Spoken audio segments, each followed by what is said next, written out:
Yo, yo, yo, what's up, people?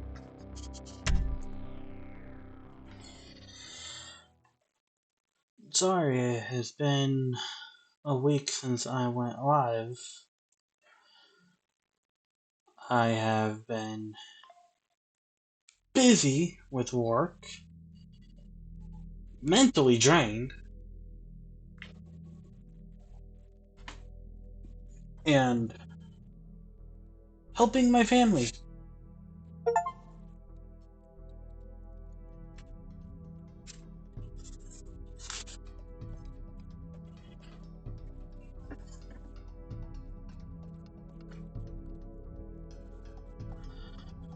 So, I am here, and I am back.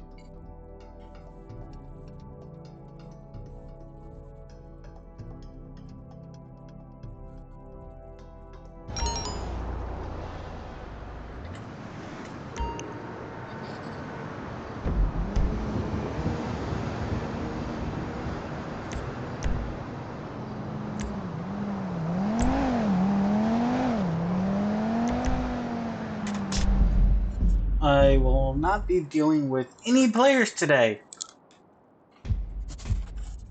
because I don't I don't really like dealing with a lot of people. Anyways.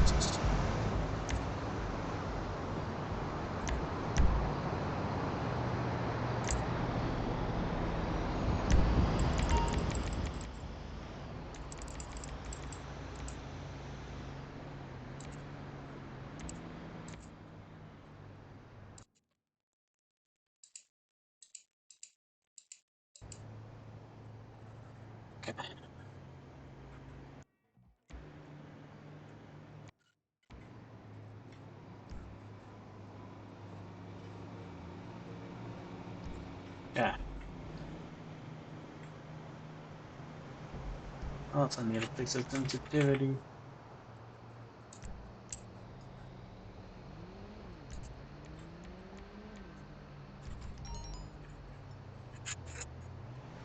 Eh, could go more.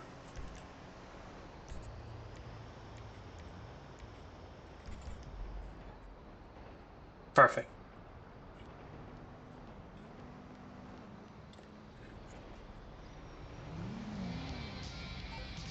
Okay.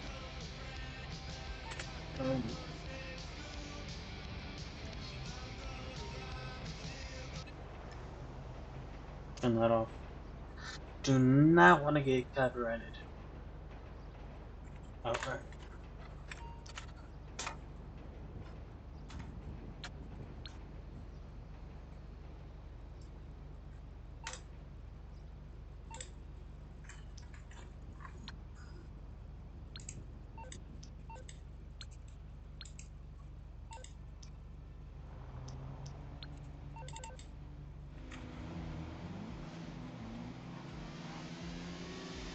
Okay.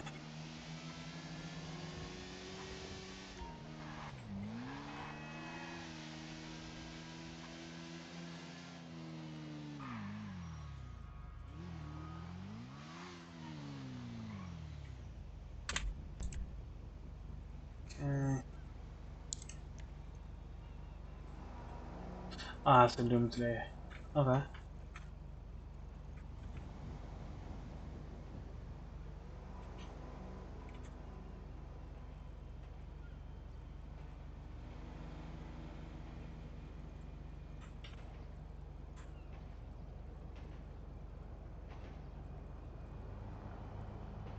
I don't want that.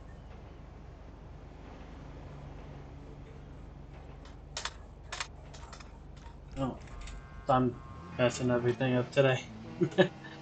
Alright, let's go. Anyways, how's everybody been doing?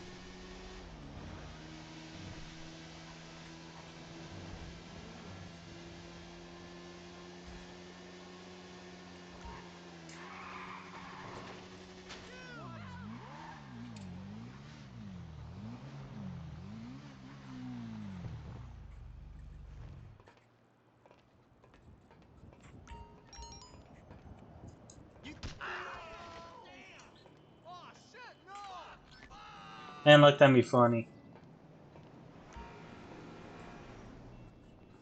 I didn't like it. Made me feel uncomfortable.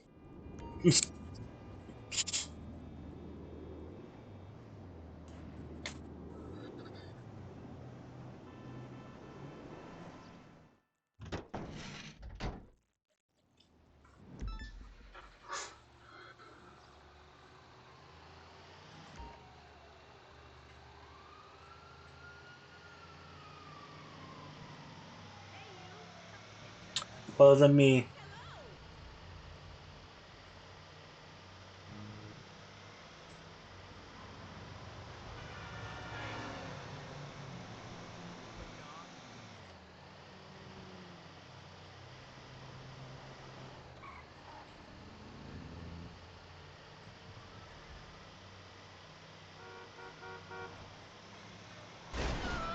You moron! That was entirely his fault, not mine. I had the right of way.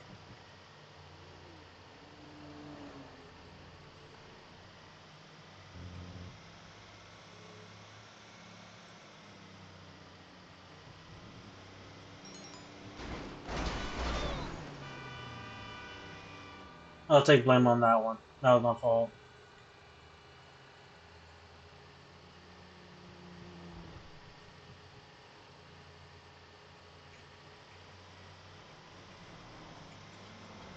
Uh-oh.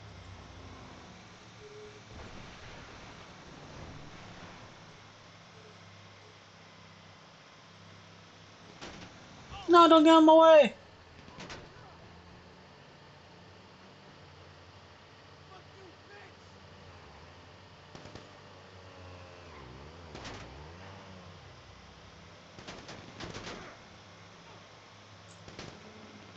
That dude, you're gonna have to do better than that, guys. This is an armored vehicle.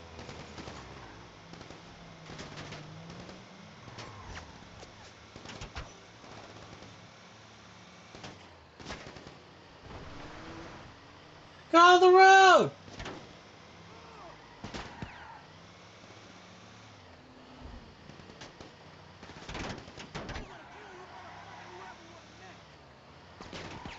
A lot of animals today. Oh, geez.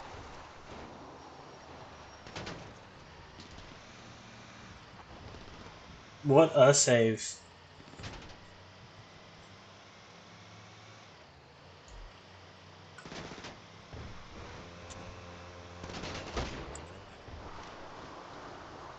Uh-oh. Ah, not good.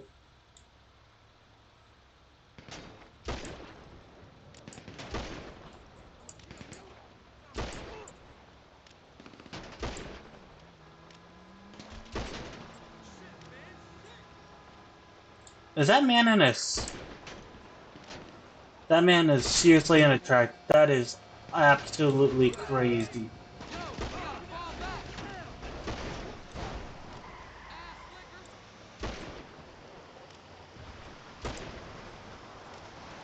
I tried. Tried and failed.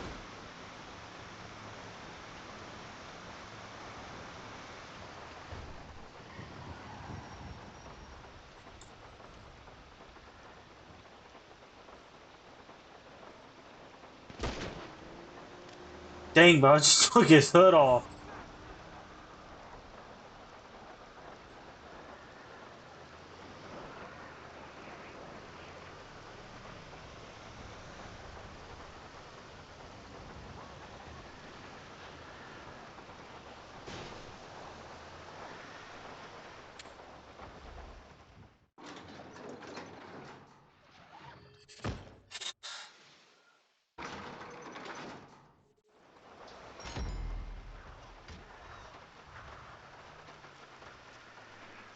$167. I mean, damage wasn't too bad.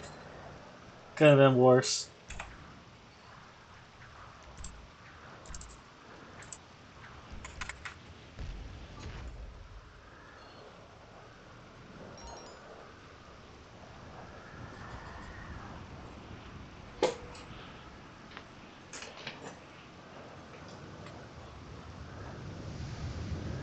Sweet! Mike! It is yeah.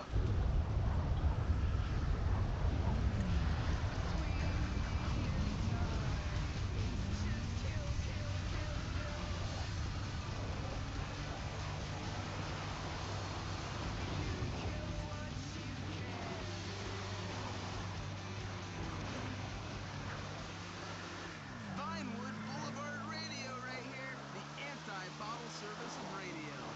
Yeah, if you're in a place that charges $500 for a bottle. No. I will not be playing any of that.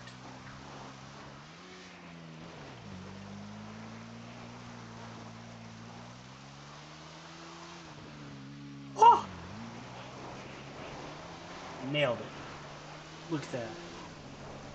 Expert drive over here.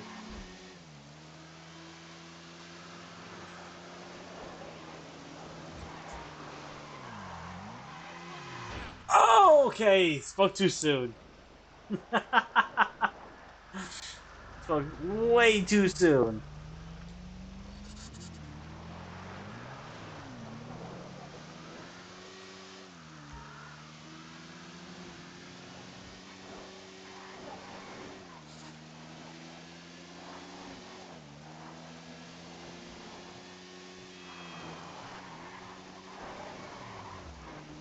Almost happened again.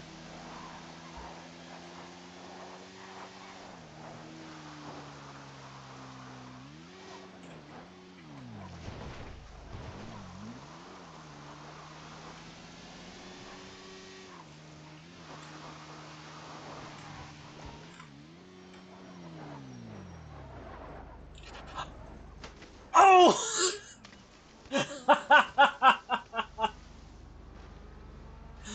Dang, dude. I tried. I was so close.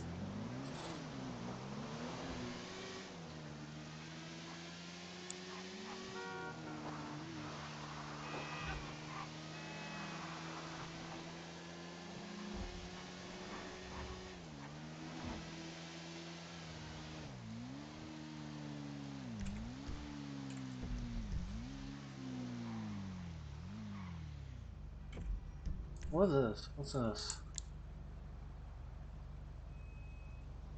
Whose vehicle was that?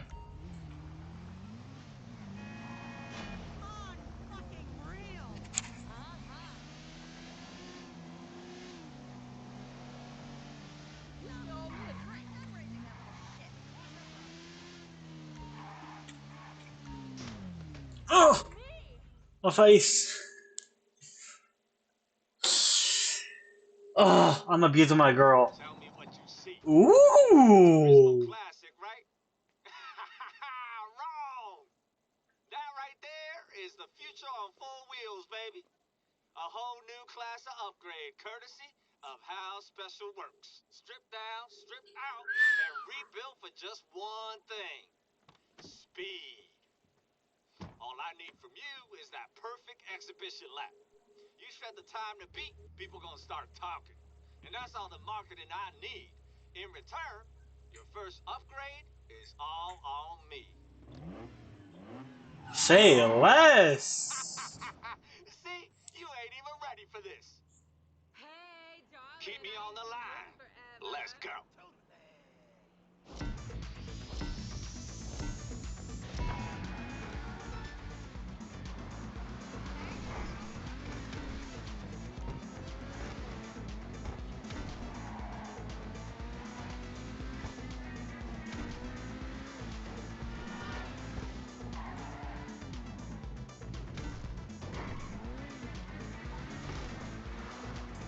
So how's it feeling? Pretty tight, huh? Don't be shy now. Let her show you what she can do. Alright, say less, brother. Oh, I'm gonna fly off the hill.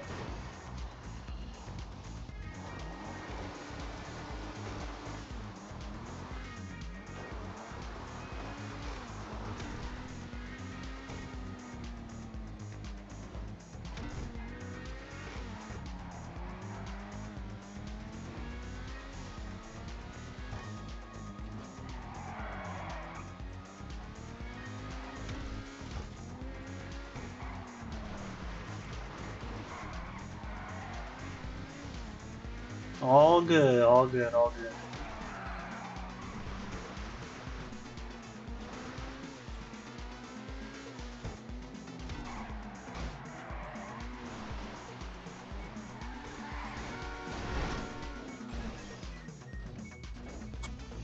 Come on, flip over, car. You check them shifts? New custom transmission, slicker than slick. Trust me.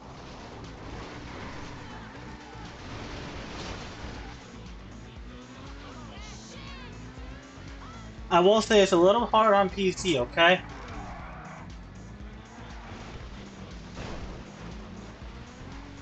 I am not used to playing on PC, so at least I'm trying. At least I'm trying.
Thing's freaking fast.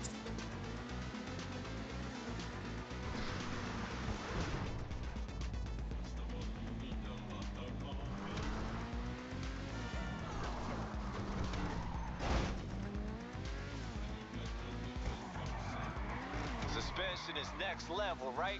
That shit is a symphony, composed by me.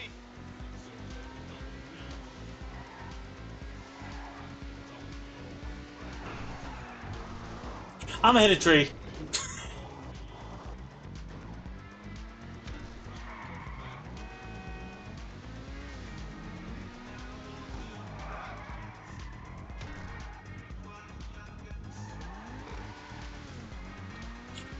I did a little too early.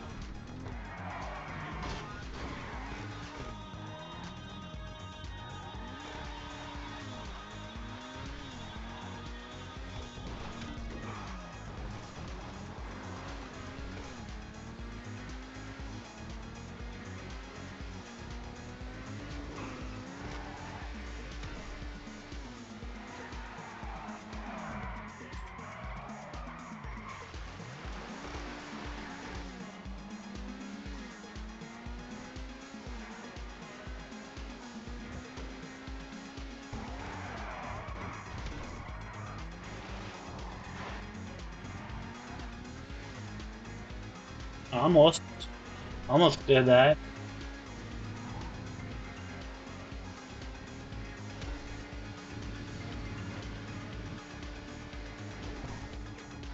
Ah.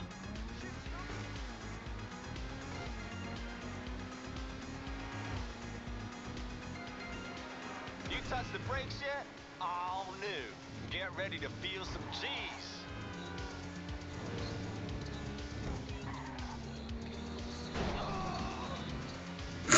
Killed a man.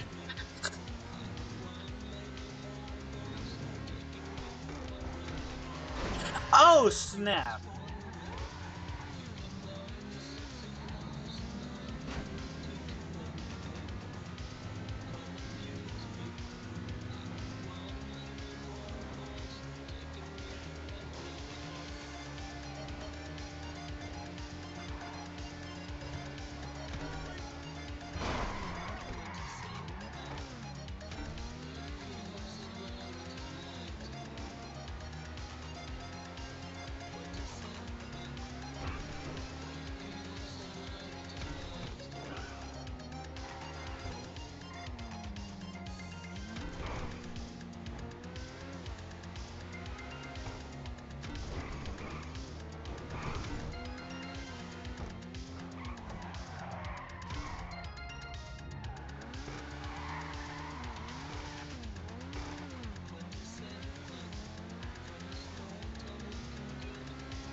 That was entirely his fault.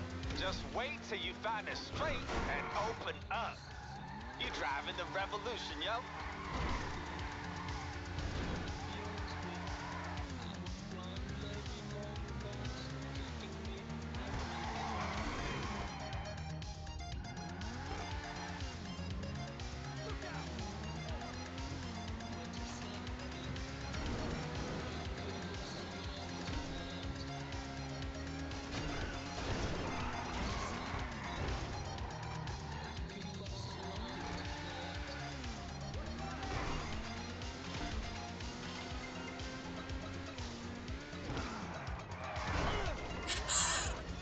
Okay, maybe I did that on. Maybe I did that intentionally.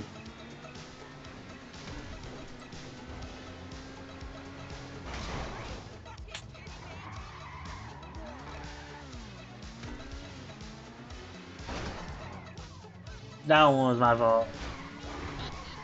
Bruh, I was nowhere near that.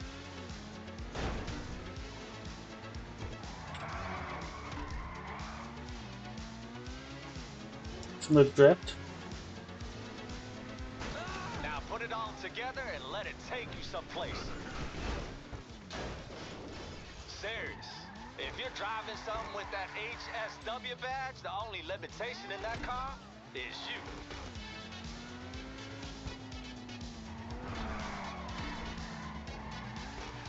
Bro, the freaking. Bruh, I can't with this freaking car. I regret driving it, dude. This car sucks.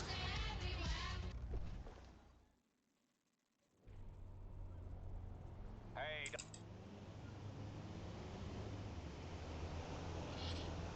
I am never doing that again. That was terrible, dude. That sucked.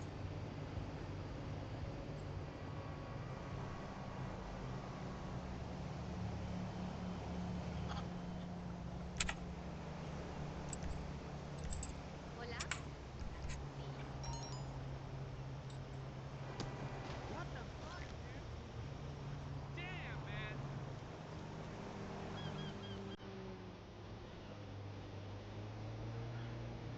Okay.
Uh,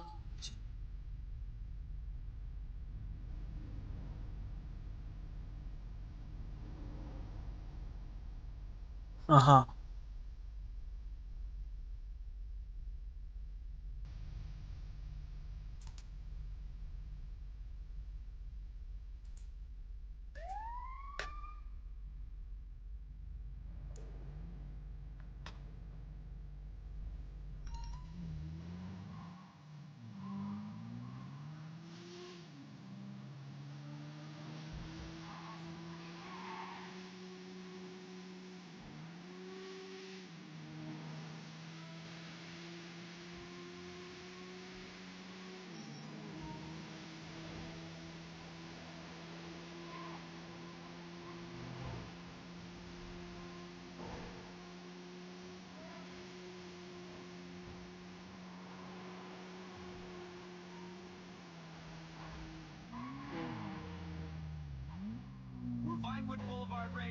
The station for officially not giving a shit.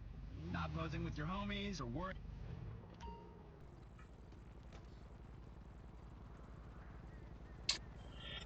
Okay.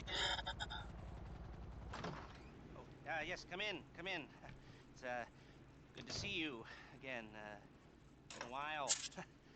Yeah, I've never been good at small talk. I don't have many friends.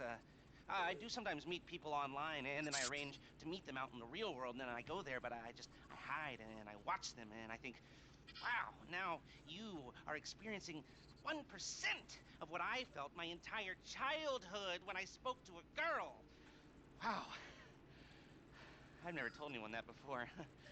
Feels good to talk.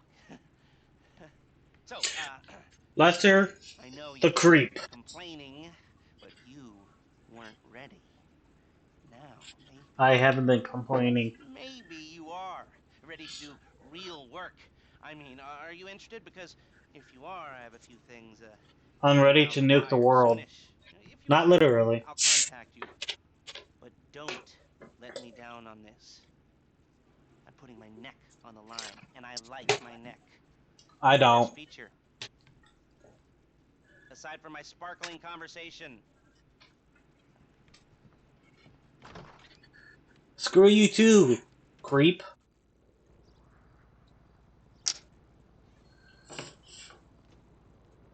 How many of us actually called Lester gay?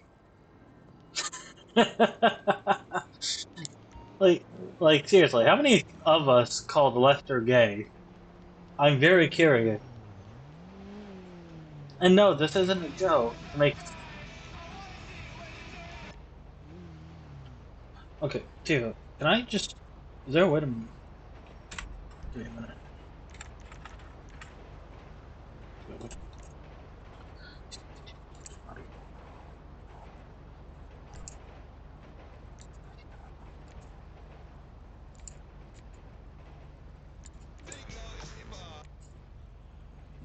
Yeah, I want to keep the radio off.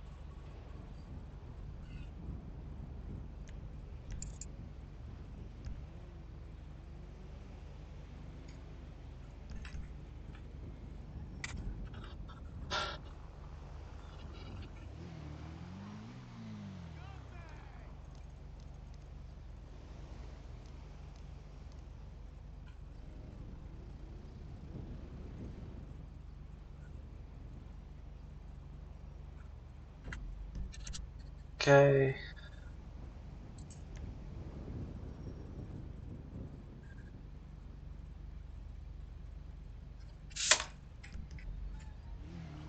Go. Hey, across the street! How's it going? What the fuck? Ow! Oh my god! There we go.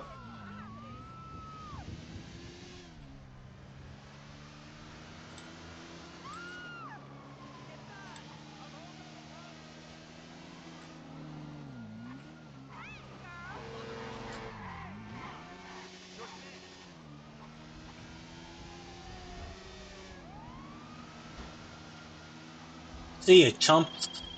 All right, we might be ready to move on this thing. If you want to work, you'll get a knock on your door any minute. I don't have a house.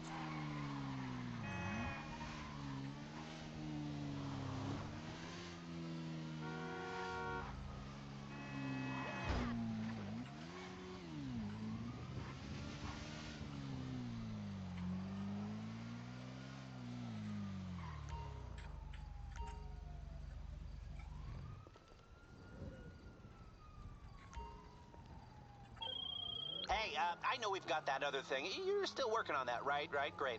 Okay, well, I've got something else. Something so big and so secret. We've got to hide it under 1,000 tons of Cool. reinforced concrete. Find ex-government facility on Maze Bank, and I'll meet you over there. This'll make any bank job we could pull look like small fry.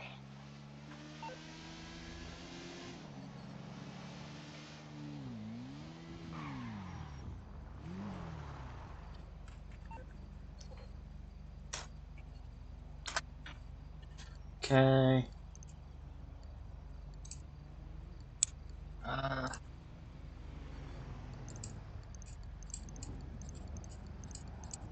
Get rid of all that.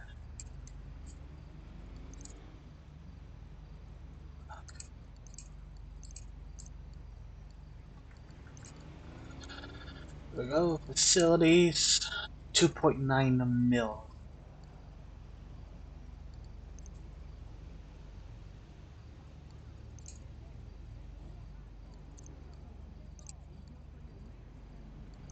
Oh.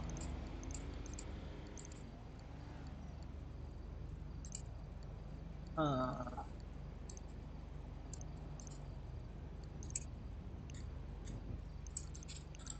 shoot.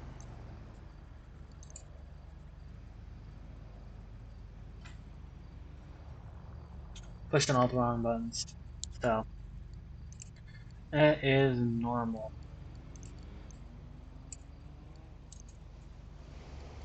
No, I don't want bunkers. I need to get 2.9 mil.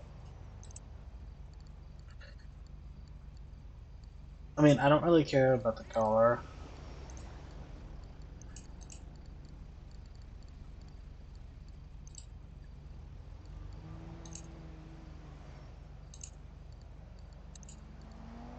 I don't care for the orbital security room.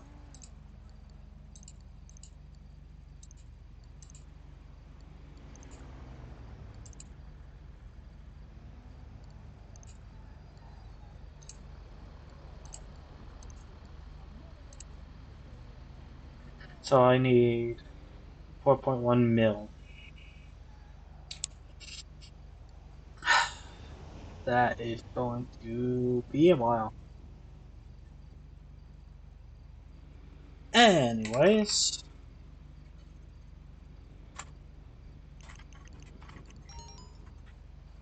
Okay.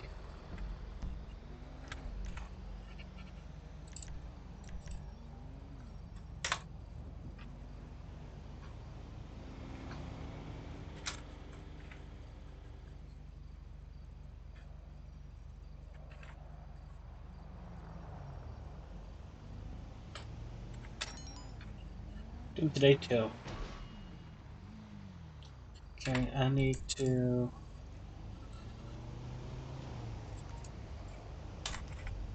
go there.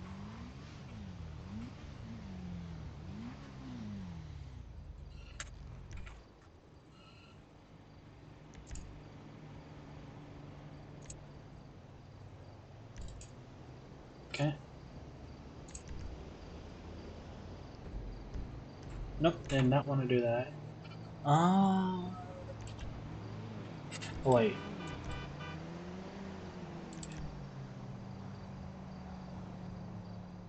There it is.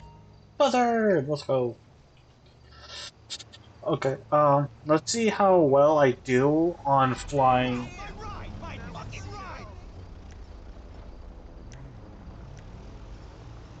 You are lucky, my guy.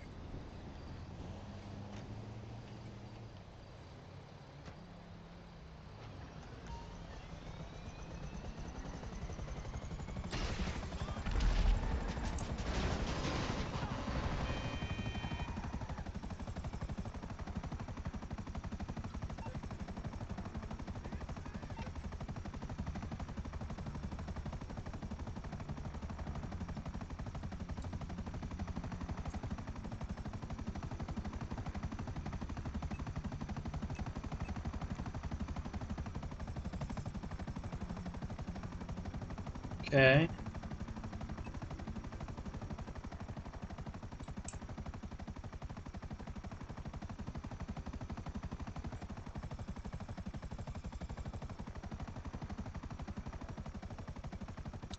I have never done this. Oh.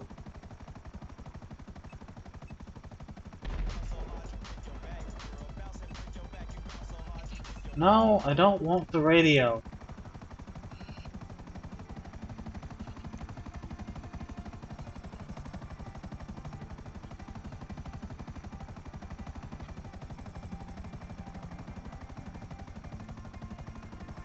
Okay, we're gonna just take my motorcycle because I'm not gonna fight with learning how to fly a helicopter on PC.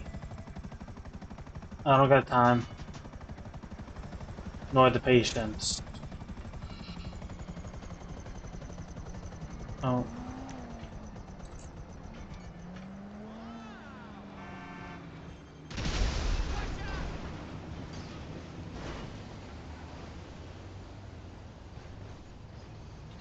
Okay, anyways, we will...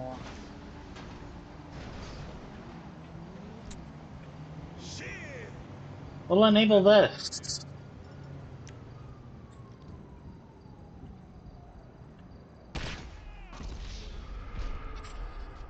We'll enable that. Okay, anyways, manage vehicles. There. And it's gonna be on top. Oh, it's gonna be right there. Sweet, okay. Anyways, yeah, I'm not learning how to fly a helicopter on PC. I don't got the time nor the patience.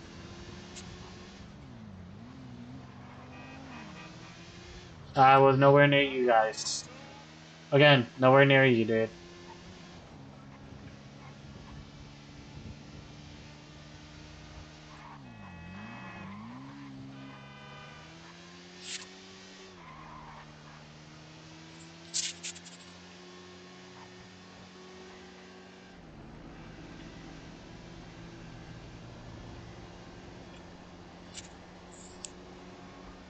I don't care whatever that was.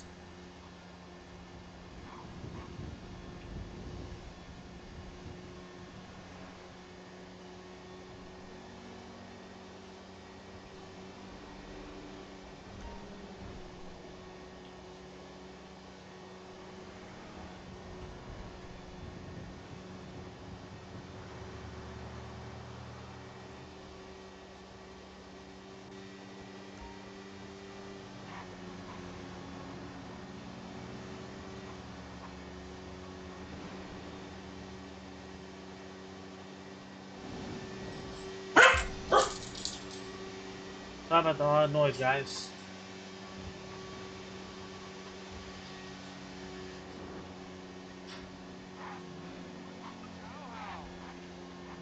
Ooh, near miss.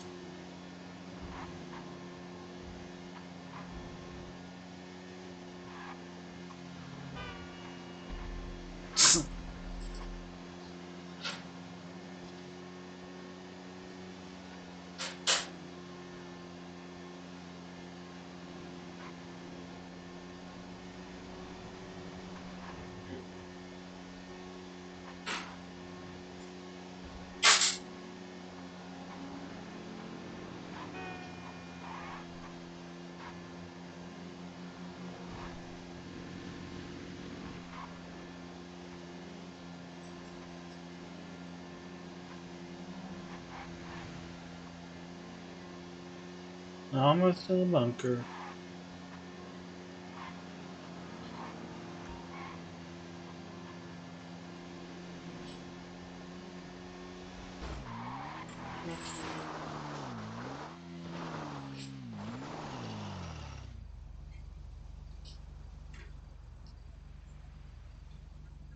That would have been close.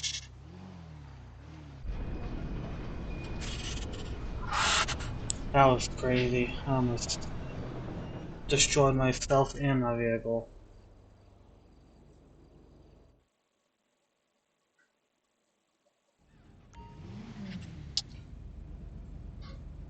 Yeah.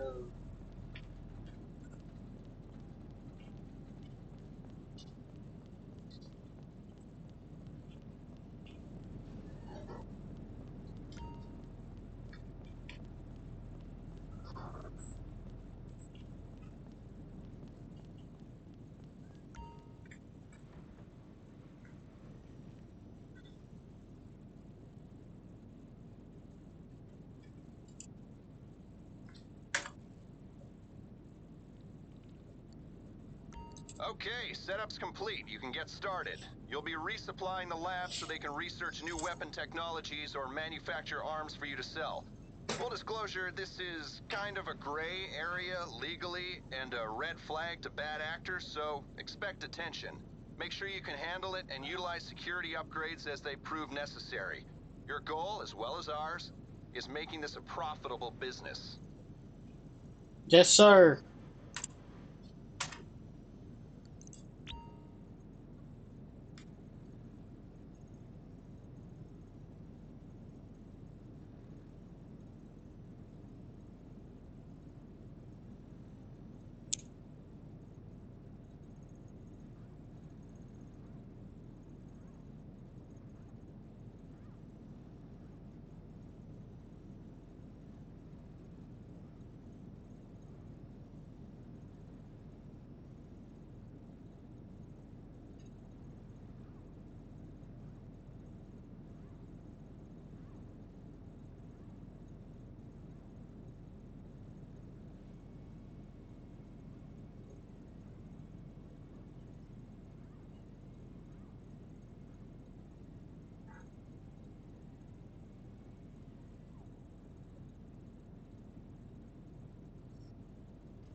Okay.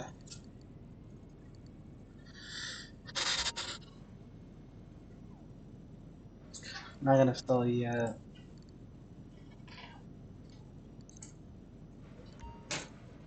Take a look at the staff management page to assign your technicians to research or manufacture.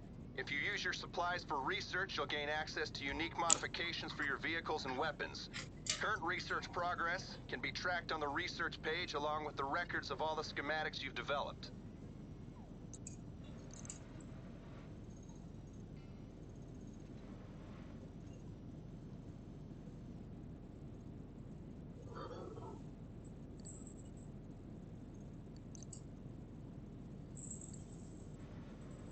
So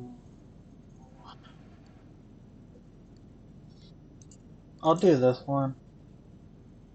Cause it brings in more profit. I'm not worried about assigning both.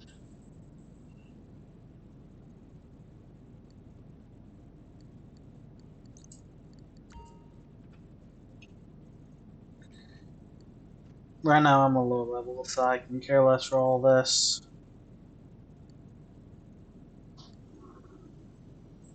Once I get to level 50, then I will worry about it.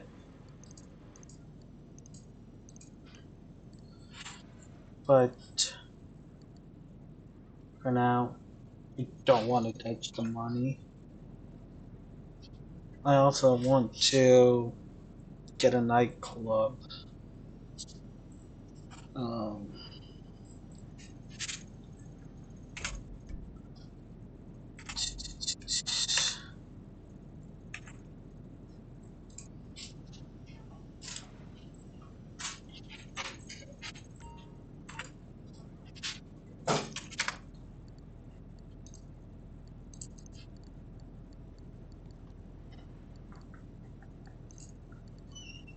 1.5 mil.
So I need 4.2. I mean, 4.6 mil.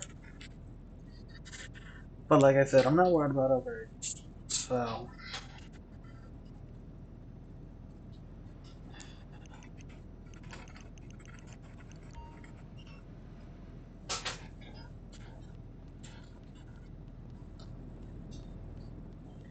I hate waiting. Yeah, I hate waiting and nothing, like, I get bored very easily. So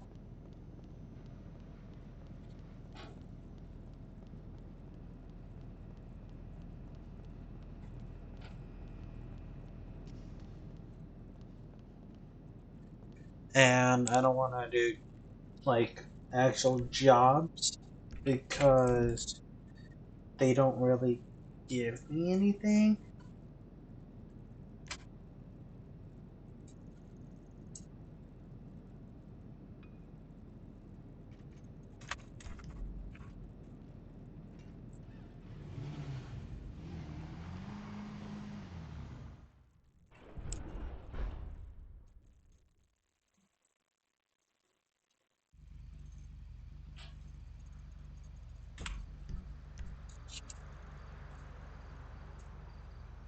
Yeah, like they don't really give me anything.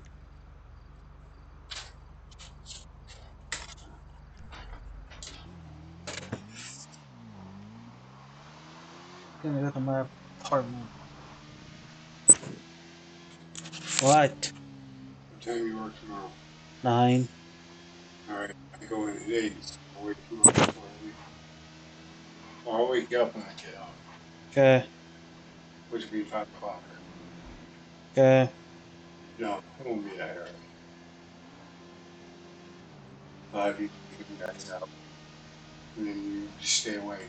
Okay. All right. Yeah.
Listen,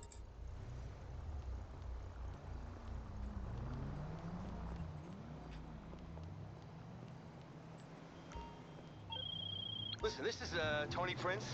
I'll cut straight to the chase. I heard you were a savvy investor, shall we say? Yes, I like that, a savvy investor. I'm not such a savvy investor. I was gonna open up a chain of venues, only that's all gone to shit. Again, but head over to foreclosures.mazebank.com and buy one out of foreclosure. I can open you the best nightclub in the whole state, any of them, seriously. And so you don't think I don't understand, where there's nightclubs, there's cash. And where there's cash, there's money that can be washed. Anyway, think about it. For the love of all that is fine in this world. Uh huh. Cool. Thank you. Don't care. I'm in my apartment. Need to make some cash.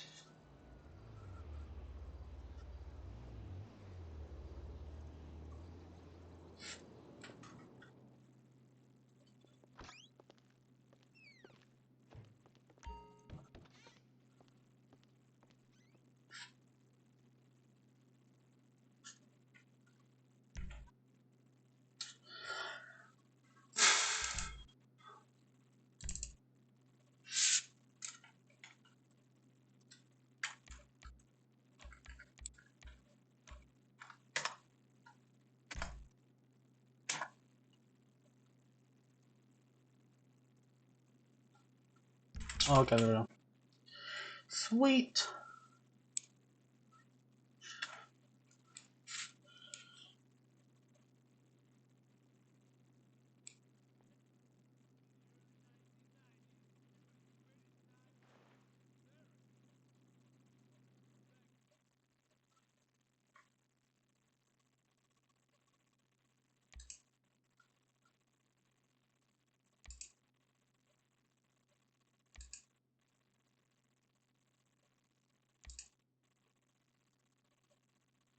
And now we'll do this. Actually, we're just scoping out, so.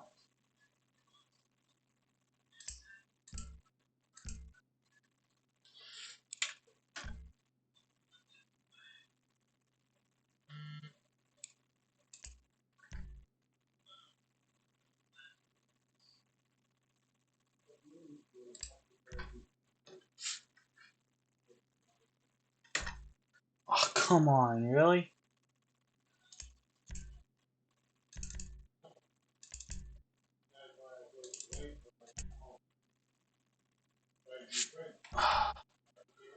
I hate how I freaking.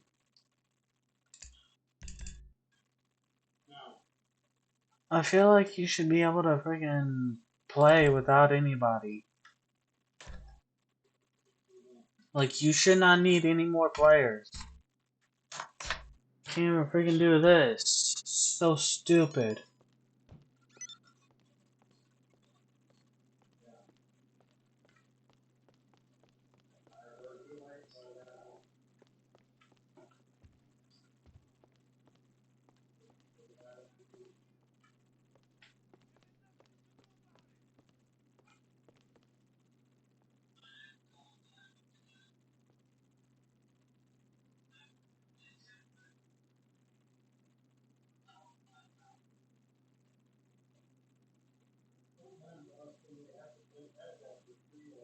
She didn't even open the door and shut the door.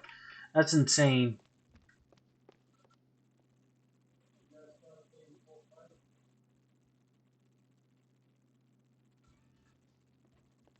Rufus Bellows.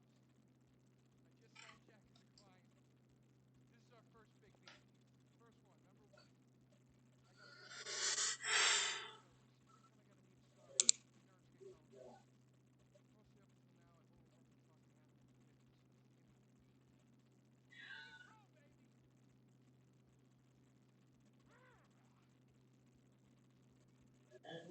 until now, I've only had to talk to animals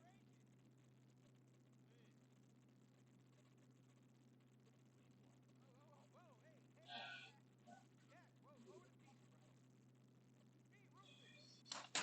You're gonna go big places with me? Remember, I'm your new agent, Jack. You know, the last one didn't work out so good. No one got Hmm. hurt. Total DNA removal. You know, I should give you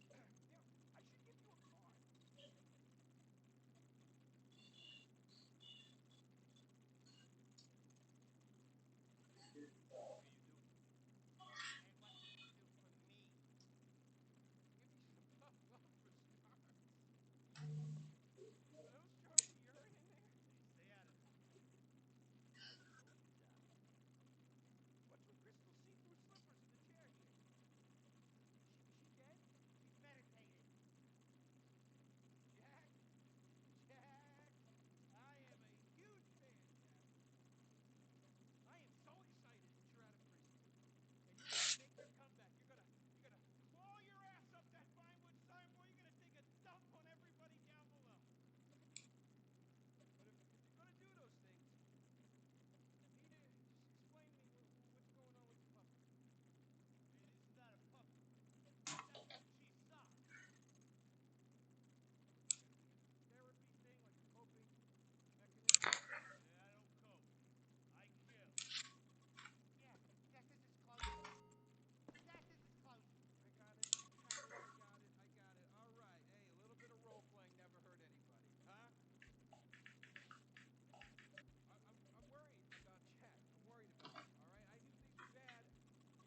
Okay.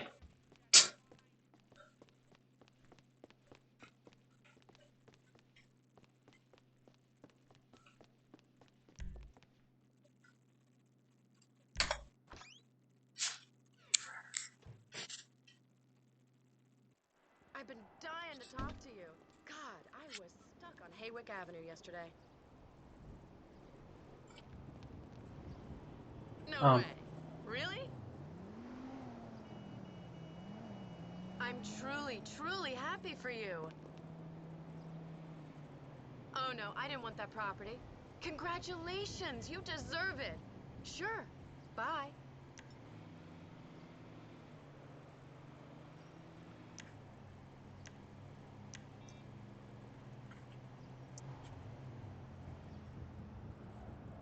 We'll just knock you out. What was that?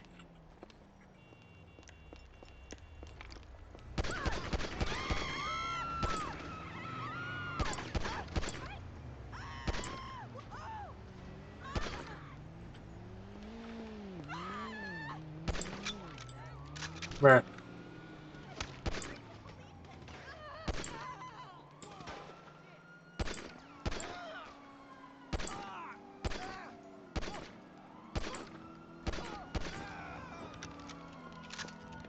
Okay. All good now. Let's go inside. We're gonna get it! Cover me! Shoot. Give up now! Reloading! Can I grab my freaking assault gun? Here they come! My signal! In position! Oh my gosh, bro. Fire! On it! It won't even let me grab my assault gun, dude. Freaking stupid.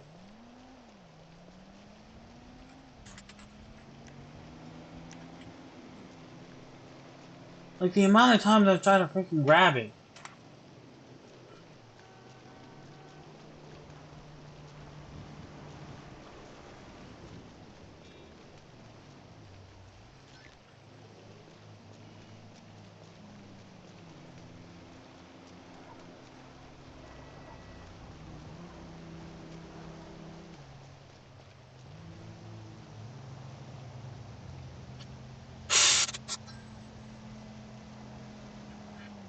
Okay, well, while my bunker, hmm, I don't know how much money I make from this.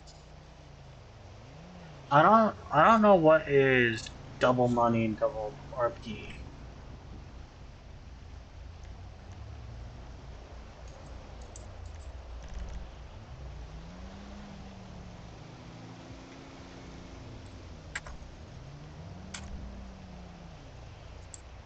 So right now we're gonna just quit the game. I can care less. Okay. So now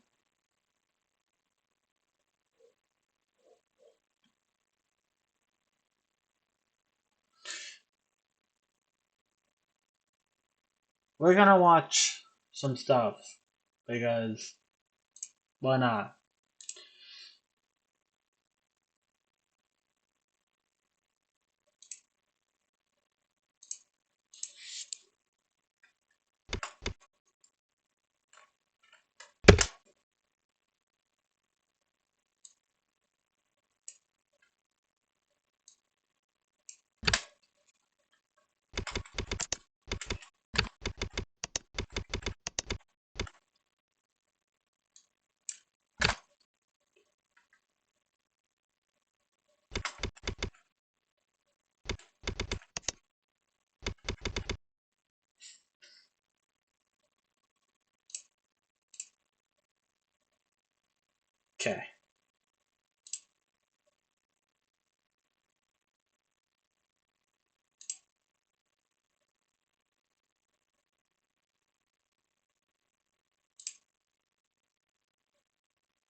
Okay.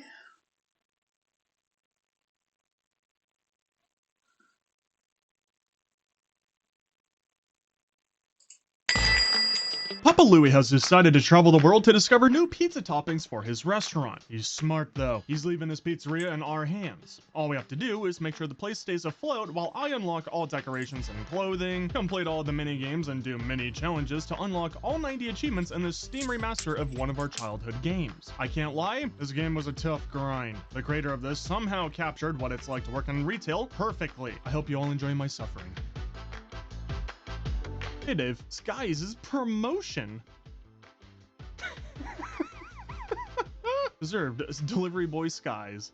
Hey boss, it's me. I'm 97. I'm showing up for work. Oh, you left. Time for another adventure. Run the pizzeria while I'm gone. Papa Louie.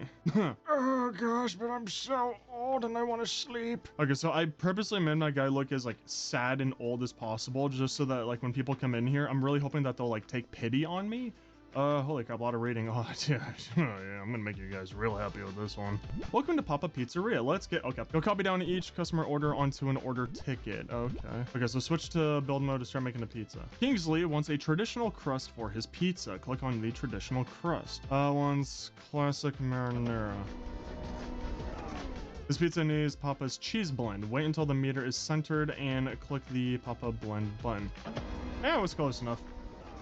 Kingsley wants pepperoni on his pizza. Tap the pepperoni bin.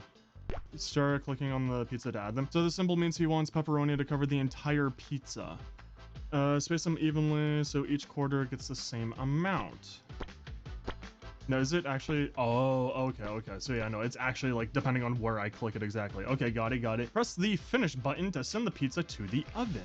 Drag the pizza onto the free spot in the oven. Sure thing. Oh, okay, so, got it. Wants one in like 4 corners, okay. He wants the pizza cooked regular. When the timer dial turns orange, wait until the dial matches the symbol on the ticket. So I'm going to assume that's one. Perfect. Okay, this pizza is ready. Drag it to the finished track. Kingsley wants 4 slices for his pizza. Click and drag to start cutting the pizza. Oh, got it. Okay, that's not going to be annoying whatsoever to hear this sound constantly while I'm, I'm trying to cut stuff. Okay, so this pizza is finished. Drag the order ticket onto the ticket holder to deliver it. Okay. You want to die or something? Why did you not like that? Okay, good. Phew. Yeah, no, 95 right there because, like, I wanted to see what would happen. I probably shouldn't have done that one, but whatever. Okay, you've completed basic training in Papa's Pizzeria. Try this next order on your own. Sure thing, champ. Okay, got it. I love his face so much. He looks so like he just wants to sleep so badly. Okay, so you want this pizza with regular tomatoes. I thought I was selecting which one. I didn't realize that I was actually placing it. My bad. I mean, it was almost centered, just like the cheese. So this symbol means that she wants mushrooms only on the left side. Space for mushrooms evenly. Sure thing. So boom, bop, boom, bing. This side, she wants onions. Boom, bop, boom, bing. And then now we bring it over to the oven. That's why I click the check. And then I send you over to the oven. Okay, and we put you there. Beautiful. Boom, we put you onto there. This one. Oh, I love that. Okay, yeah, no. Please keep showing me the guidelines. That had to have been perfect. Boom, drop you there. Oh, really? Oh, yes, thank you. Now I can go back home to my grandchildren. Darn it, dude, we were so close to getting 100%. Use the game tickets you earned to play in Foodini's daily mini game show. What? Because I find and tap these items. Oh my good god. Okay. You, and you. Do I get something for? Oh, got it. Okay. So do I just get cosmetics? And then I get pencil. I get you. I'm a villager from Minecraft and bacon. I am now the internet back in the 2008 era. Close, new, sure. Oh yeah, dude. Yeah, no, we're swagged out. Your tips, upgrades. What? Got it. So alarm system. What are you? 1 meter upgrade makes it easier to add sauce and cheese perfectly. Oh. Hold down the booster to make pizzas. Oh, to bake pizzas faster. Oh. Oh, I love that. Okay, so I don't need a guess later on. Like, it'll straight up just tell me. And more customers will order today's special. Oh, wow. There is so much to this game. Holy crap. New customer, Jana. Darn it, I don't want more. You guys are difficult. Oh gosh. Okay, and we also have banana peppers now. Yay, Q. I'm gonna survive 100 days in here. Uh-huh. Yeah, no, yeah, I got that. Uh-huh, yeah, what else? Mm-hmm. Yeah, it was, oh god, ooh, gross, disgusting. Okay, yep, mm-hmm. Okay, you there. Boom, you go. Oh, perfect cheese again. I think we made that way better. Okay, this time I'm not gonna be a silly goober. So I think it's like 1, 2, 3. I want to say that because you only want it in that little corner right there. So click plus on you, put you onto this one. What if I go back to you? Anyone here? Hello. Let me take your order right now. Don't worry, champ. Yeah. Okay. Yep. That is what? Oh, pepperoni. Okay, I thought that was sauce. I was like, okay, you're a psychopath. Okay, that's still cooking, so we're fine. You want regular with burning hot sauce, disgusting, and then you want cheese. Oh darn it. Okay, that was almost perfect. I was baking going, perfect. We still got time. And then you want 1, 2, 3, 4, 5, 6 thing. Now I can watch both of you. Anyone else? Yep, hello, got here just in time. Yeah, no worries. Yeah. Okay, cool. Can you stop ordering stuff? You're taking way too long. Thank you. Okay, no, I'll just wait for you. I don't want to chance it. I wish I had the freaking booster button. 3, 4. Cool, yeah, that was horrendous. But whatever. Okay, there you go. That was horrendous. I already know. It's off. I need the guides. I'll actually take that 87. I'm actually not against that whatsoever. How are you doing? Okay, cool. You're almost done. I wonder how you got the low score. No, I know exactly how. Okay, so here, what if we do it up and down, left to right, that direction, and then that direction. And then put you there. Boom, give it to you. How is that cutting? Let's freaking go. Almost 100. This customer is a closer. Closers are very picky about their food. They will be tougher when grading their orders. Cool. So I'm looking at this one up there. Wait, have I started you at all? No, I haven't. Okay, so let's start this one up there. So you want regular sauce. Perfect. Perfect. I like how I'm doing it to not the closer's pizza. So you want 1, 2, 3, 4, and then you want 1, 2, 3, 4. Beautiful. Put you in the oven there. Let me go do annoying person's pizza. Put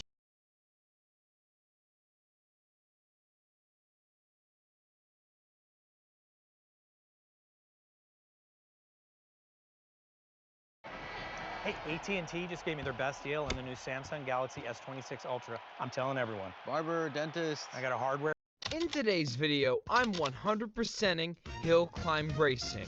We're talking all 44 vehicles, all 40 stages, a ton of upgrades, and a grind that took over 50 hours to complete. Playing this again was such a nostalgic trip for me. It was a huge part of my childhood, and I really hope you guys enjoy the video. If you do, don't forget to hit that like button and subscribe.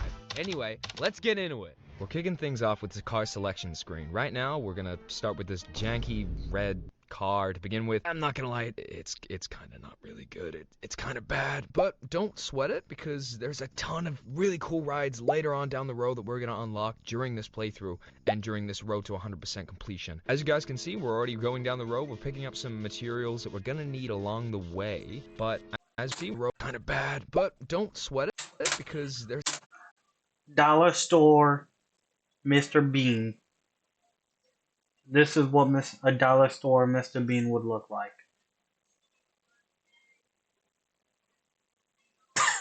That's insane, bruh.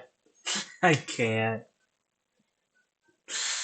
There's a ton of really cool rides later on down the road that we're going to unlock during this playthrough and during this road to 100% completion. As you guys can see, we're already going down the road. We're picking up some materials that we're going to need along the way. But as we're going, we really don't want to flip over because if you do, you're going to kill the driver and you're going to snap his neck. Simple controls are you brake on the left and give gas and ride. Easy enough. And we're already good. Cool. Off to a great start. Snapped his neck instantly. No one survived. Hitting play again. Our goal is to hit the 400 meter mark. That's the achievement that we're going for the first objective. I'm grabbing all the coins I see, taking it real slow because I do not want to break the guy's neck again. It's not real fun. I'm starting to get my sea legs back. It's been a minute since I last played this. I'm still getting used to mechanics. Last time I played this, I was like 10 or something. Anyway, in the process, we snagged our first achievement, First Hills, for driving 1,000 meters. Oh, and a heads up, you gotta watch out for those gas cans. That is the only way that you can continue the game and not stop halfway. But anyway, let's keep going. The game is, you gotta make sure you're not flipping over, because that way you snap the guy's neck, and then if you lose your fuel, it's game over. And that would not be good, because you're probably gonna get to the very end and not be able to do it. So yeah, I wiped out again, a bit further in, flipped and snapped his neck. To help out a little ahead, I got some upgrades for the car. Didn't have a ton of coins, so it wasn't much, but hey, there's something, it's better than not being able to upgrade it at all and not being able to progress. I decided to unlock the next car, which is a little bit bigger, and it unlocks our first achievement for the cars, which is getting a new vehicle. And honestly, this thing's pretty good. It's going to be super useful on a lot of maps later on, even being one of the starting cars. The reason is it's fully enclosed, so even if you flip, as long as you keep yourself right, you survive. You don't break the guy's neck, because the driver's head is protected. Generally a really solid car, and it's way more useful as a starting car than you would actually think. So we go off in the family wagon, solo driver, so family's back at home. All that matters is getting these achievements and hitting the goal and making sure we get to the end. And then, as things couldn't get worse, the car just completely stalls on this one hill. Too slow and not enough juice, and realistically, we're not getting over this. Couldn't push through no matter how hard we tried. Slammed the gas, tried like 3-4 different times, and same result every time. Brick wall. So we grabbed an upgrade on the boost, threw some more upgrades on the car, and then finally we punched through that section. But we're not gonna get out of the woods just yet, because further in, I got stuck on the exact same type of hill all over again. This car is seriously underpowered. No torque at all. But I didn't quit. Even after flipping the car towards the end multiple times, I was at 796 meters. You wanna know how many I need? 800! And I died. 4 meters to go. 4 meters! Like, come on, man. So I take a bit of a breather. I tried out this new mode, basically a speed test, flat truck, no obstacles, and just see how you can floor it and see how fast the car can go. It's super chill, hopefully no breaking of necks. Let's get back to the grind on the main map. Still the first level, still struggling, but all because this car is really slow. But I keep farming coins, keep upgrading, keep getting those materials, and eventually I finally bust through that section. Time to unlock the next ride. Up next is the tractor? Oh man, this thing is an absolute unit. It barely flips like ever. It might not be the fastest thing that we got in the garage, but it's still a beast. The only time I got lost with it was when I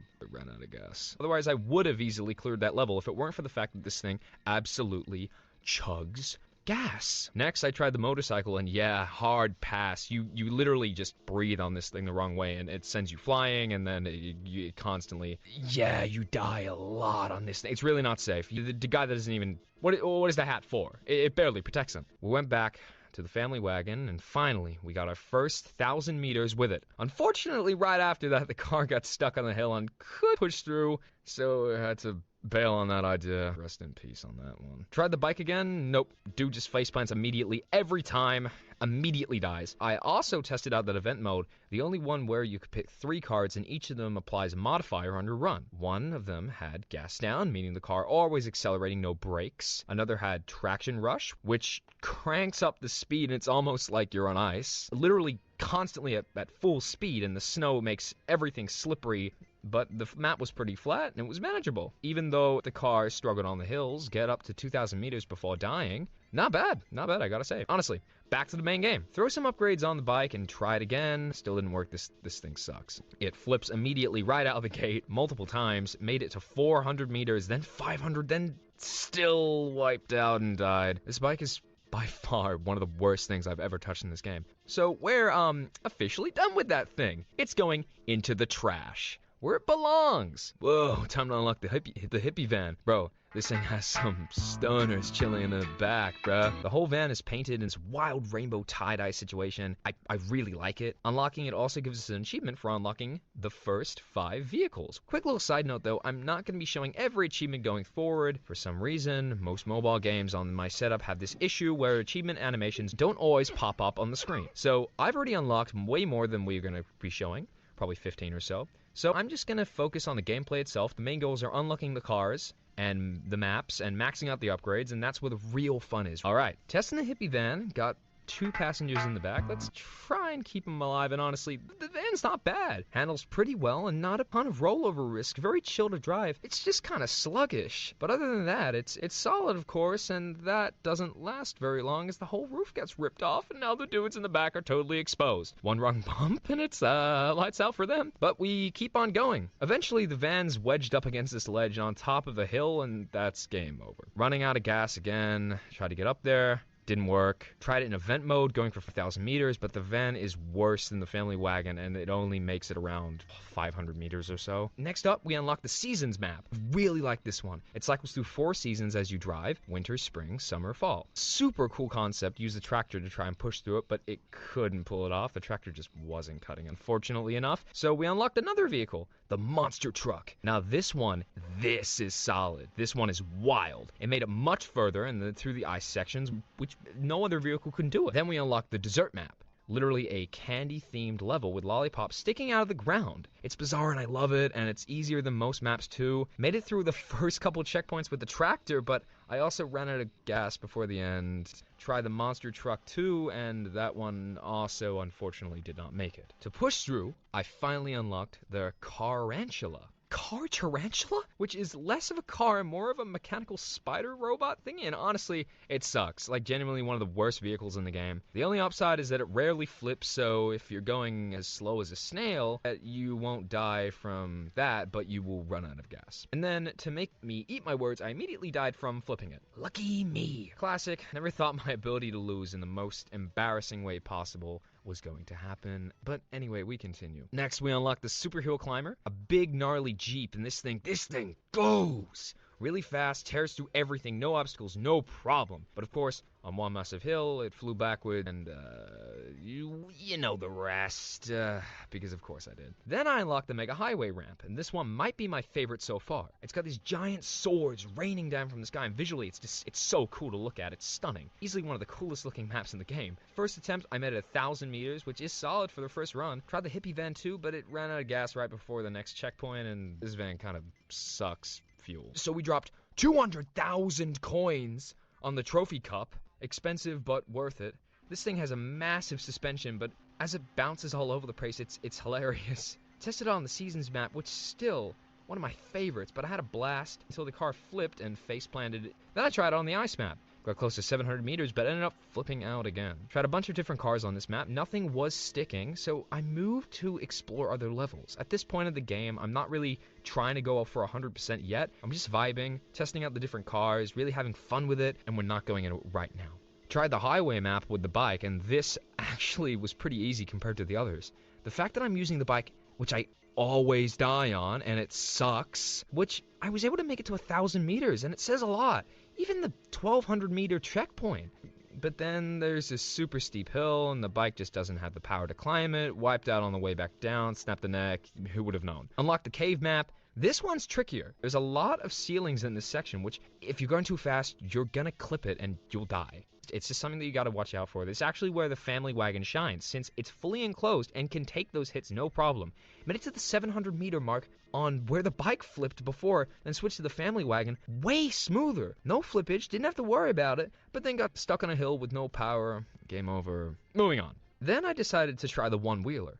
This single-wheeled thing, I didn't even know what to call it. And yeah, it's exactly as bad as it sounds. Dude faceplants on literally the smallest bump ever, dies, and even after throwing all the upgrades at it, it still sucks. This thing is terrible. Hopefully later on we can find something with it, but I don't know if that's gonna happen. I didn't know how the guy is still alive after all the times that he smashed his face into the ground and just obliterated himself. Absolute punishment on this guy. He's comping it all. And so with that, I picked up a new car. The quad bike, and honestly, this thing is super sick. Like, genuinely, I'm really feeling this one. It's a lot of fun, really top tier. I don't know why, but there's something just different about it. Just hits different, man. I also jump into the new map, the moon map, which is really cool. It's a pretty simple map overall, but the only real issue is that there's some sections that are really steep, and your car really needs enough power to be able to climb over those hills. But my quad bike right now is pretty weak, and I actually fell backwards and snapped the guy's neck. But it's cool. We'll get stronger soon. But out there, we're just gonna keep grabbing coins. But right now, we're a little too underpowered to push through this one. Then, we're gonna actually jump onto the boot camp map, which I thought was really cool too. It's got those sections where there's stuff hanging overhead on the ceiling, and if you clip it, you'll break your neck and die. The quad bike isn't ideal for this choice of map, but it's whatever. Let's run it. I died immediately on a pile of sandbags, which there's a skull sitting on them, and I'm sure that was foreshadowing some stuff to come. But whatever, let's try again.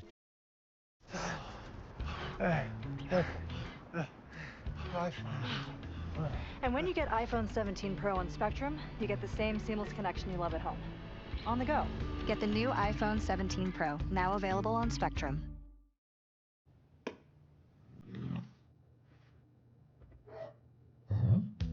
Not the only one, but this can be heavy.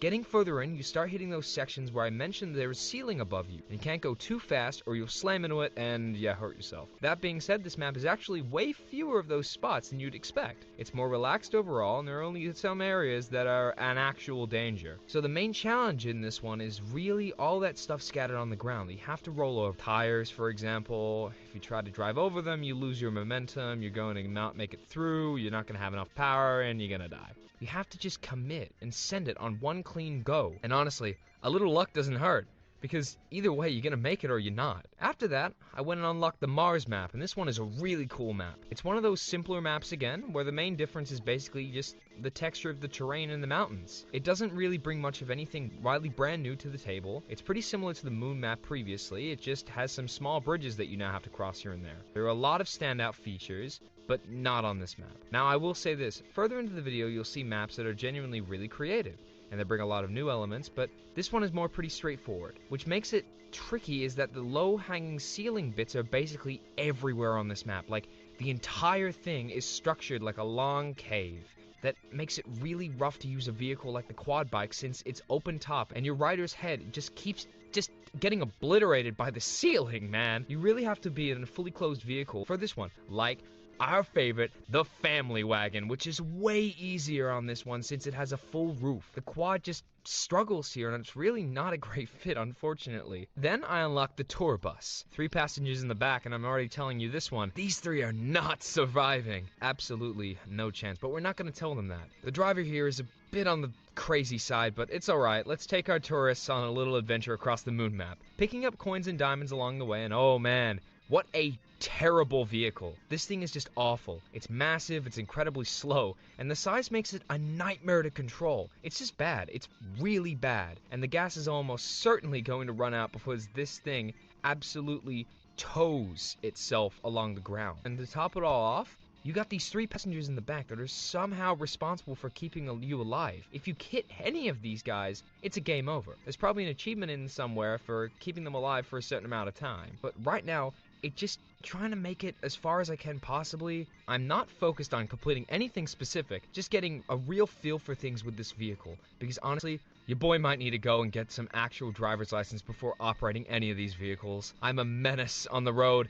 And just like I predicted, the gas runs out just as we're about to grab a fuel container on the ground. Like, I was literally 1 meter away from it. 1 meter! And that's it. So I went back and did some upgrades on the bus, specifically the gas tank, just to see if it would help. It got a tiny bit better from last time, but honestly, it's still terrible. It's still painfully slow. It still sucks to control. It's just a massive lumbering box that doesn't want to cooperate with me at all. All the other vehicles are way better than this thing, but hey, we've got to test everything if we're going for that 100%. So let's see what we're doing. Next up, I unlocked the race car, and this thing, honestly, kind of looks like a Formula 1 car. And even though it's not technically one, it is really sick, and it's seriously fast. It catches massive air, it's way more responsive, way better at this sluggish bus that we were just driving, and it makes everything feel more manageable. Completing objectives, hitting distances, all of it. I died somehow around 620 meters on it.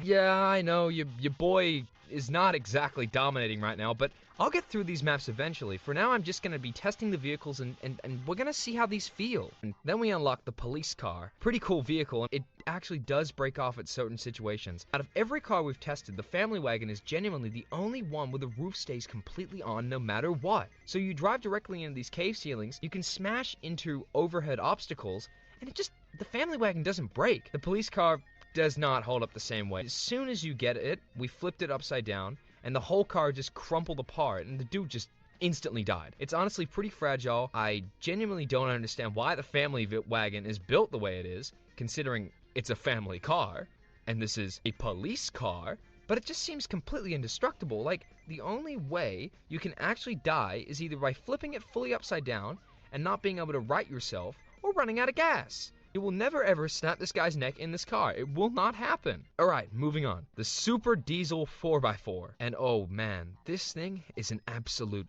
unit. Massive tires, massive suspension, and honestly, my dream car right here. This thing looks incredible. The size of those wheels, it's just monstrous. But it's a little tricky to control. It pops up really easy when you accelerate. It's kind of feels like you're doing a wheelie all the time, and keeping it stable takes some effort. I'm not sure if that's just because it doesn't have an upgrades yet, or if that's just how it handles outright, but right now, it bucks really hard when you gun it. Like, when you accelerate all over the place. Still, honestly though, it's an awesome looking truck. I'm definitely gonna put some work in it with some upgrades. I also tried this new map, the farming map, which is this cute countryside level with cows chilling in the background. Though I thought it was a nice touch, some of the more distinctive looking maps with some real detail put into the background art, it's got these like farm hay bales on the ground that you really don't want to touch. I think they're like food or for the cows or something. But whatever they're called, they're a pain in the neck on this map because you can't sit straight on your path.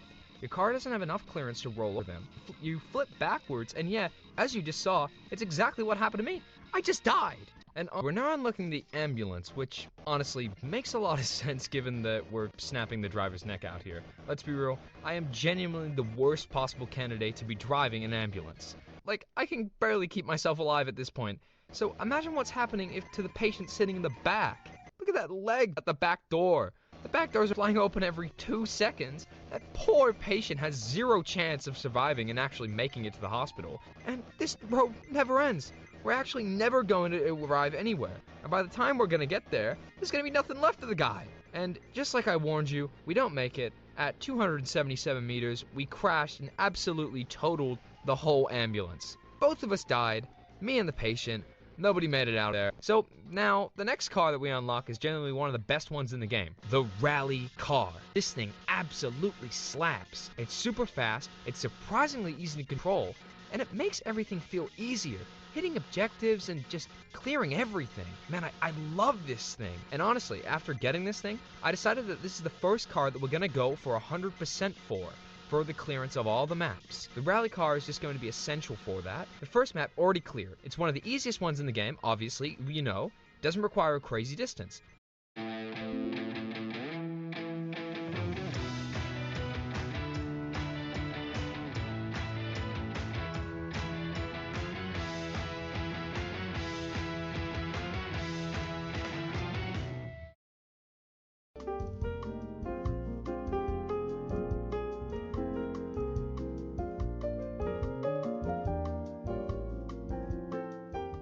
When you see the red checkered flag on the screen, that means I've already hit all the main objectives for that map. After that red flag, that continues indefinitely, but the core objectives are done, and that's all that matters. So we can move on. The boot camp, as you can see, there's a red checkered and white flag. That's one of the real objectives we need to hit. The rally car, this thing is pretty smooth. Needed to hit 1,600 meters for the second objective, and that wasn't a big deal at all. There's one section where you dip into some water and it slows you down, but with this thing you can just push through it. And then 800 meters, since all the main goals were already done. I stopped caring about that at this point and let myself die. Fall backwards and snap the guy's neck, classic. But hey, boot camp is done. Now Mars. This one has a few objectives that we still need to knock out. We need to reach 1,400 meters to finish all of them. Started smooth with the 500 meter mark, and like I said, the toughest bit of this map are those cave sections with the low ceiling. So we can't go too fast, otherwise you're gonna hit the top. That's a broken neck. As you can literally see that happening to me right here as I'm saying it. So you've got to ease off on the gas with these sections. I tried to approach it a few different ways with a few different vehicles to figure out the best approach. Went back to the super robot car,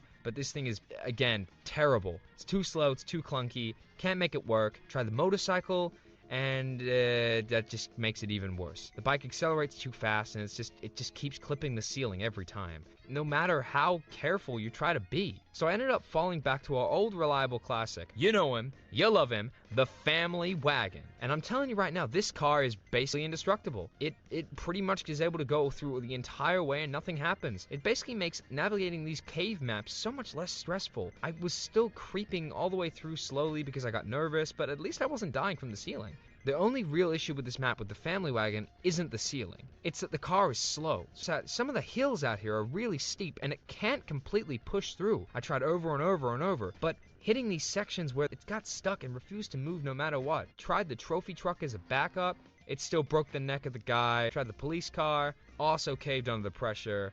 Always super fragile like that. The family wagon really is the only way that you can get through these caves because it's the only one that will hold up structurally. So I went back to it, kept grinding, kept trying to build up enough speed before hitting those steep sections, and eventually I broke through to the 1100 meter mark.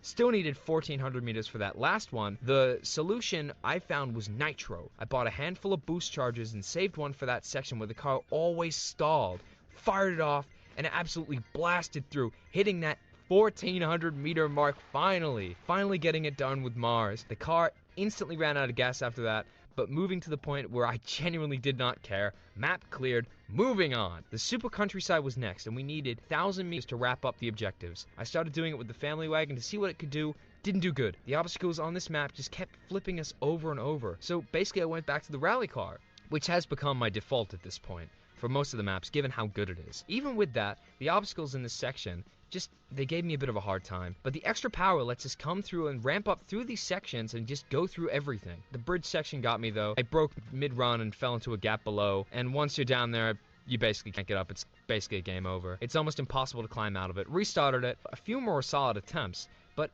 eventually I hit the 1,000 meter mark, and that's where this little thing happens that when you hit the objective. The crowd goes absolutely nuts. And someone in the crowd actually yeets a baby into the air, like straight up chucks the baby. Poor kid. But whatever, we're gonna keep going.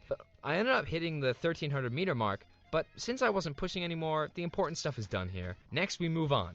Mega Highway. And I gotta say, it's got these giant swords that are raining down, and I will say it again, this is genuinely one of the most beautiful maps in the entire game. I'm not exaggerating, it's stunning. It's actually the perfect, manageable difficulty-wise. No crazy obstacles, just drive through the mountain terrain, keep your car under control. I snapped my neck around the 1,200 meter mark, but somehow managed to grab the checkpoint flag right before dying.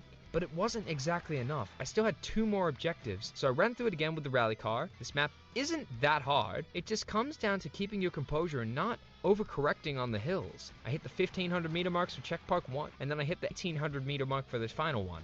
All objectives on the sword map are done, so those infinite red flags keep going after, but you're only chasing the main objectives for the 100%, so we just stopped doing it. I coasted all the way up, almost, to the 2,600 meters. If I actually focused and didn't sell, I think I could have made it past 5,000 meters easy. But I did get some upgrades in the rally car after, and it's our most upgraded vehicle so far, and I want to keep it really sharp. At this point, I unfortunately ran out of coins to buy the next map, the Christmas map, so I farmed a bit on the Mega Desert map to build up some gold and some other resources. I kind of just burned through whatever I had to do on upgrades, so I just went ahead and unlocked the tank, maxed out all its upgrades immediately, and then headed straight to the Christmas map as soon as I could do it. And honestly, this map's so good. It's very festive. I love Christmas, and I love the aesthetic. Even the coins have these little jolly Christmas skins. And then there are these little Christmas trees scattered all around the back of the track that try to block you. But honestly, it's super easy to just smash through it. And the tank turns into this kind of perfect vehicle for this map. There aren't a lot of huge steep hills demanding a massive power, and it's mostly just rolling over trees and light obstacles, which is exactly what this tank is built for. Cleared all these obstacles and all these objectives in like 2 or 3 runs, very smooth. Ran out of gas after the 1,400 meter mark, but the objectives were already done, so it didn't matter at all. Now, dude, the alien planet. Kept rolling on with the tank, and honestly, I was trying to quietly grind towards that 1 million meter achievement in the background. Which, side note on that, a lot of these achievements are actually bugged. So if you drive around for 5,000 to 10,000 meters with a vehicle, the achievement tends to unlock early if you just, even if it says 1 million. But some of them just flat out don't trigger, which is why I ended up giving up on a few of them. Anyway, the alien planet is fairly easy overall. Some steeper hills here and there, but the maxed out tank handles it just like a tank. Then you hit one of those absolute monster hills that the tank just unfortunately can't climb. I love you, buddy, but it's okay.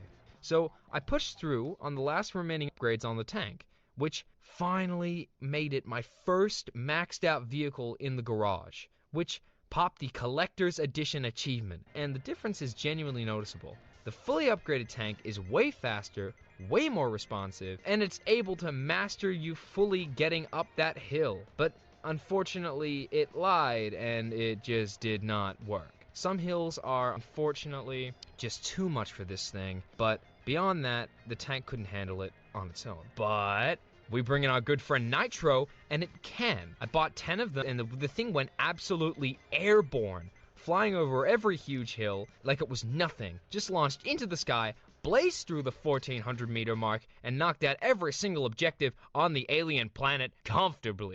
Looking for tool storage that's both affordable and built to last? Choose the trusted durability of U.S. General from Harbor Freight. With a full selection of colors, customization options, parts, trays, and more. U.S. General, only at Harbor Freight.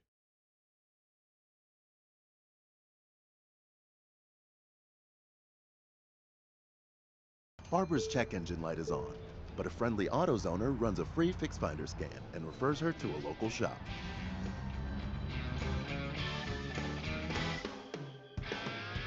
In the zone, AutoZone.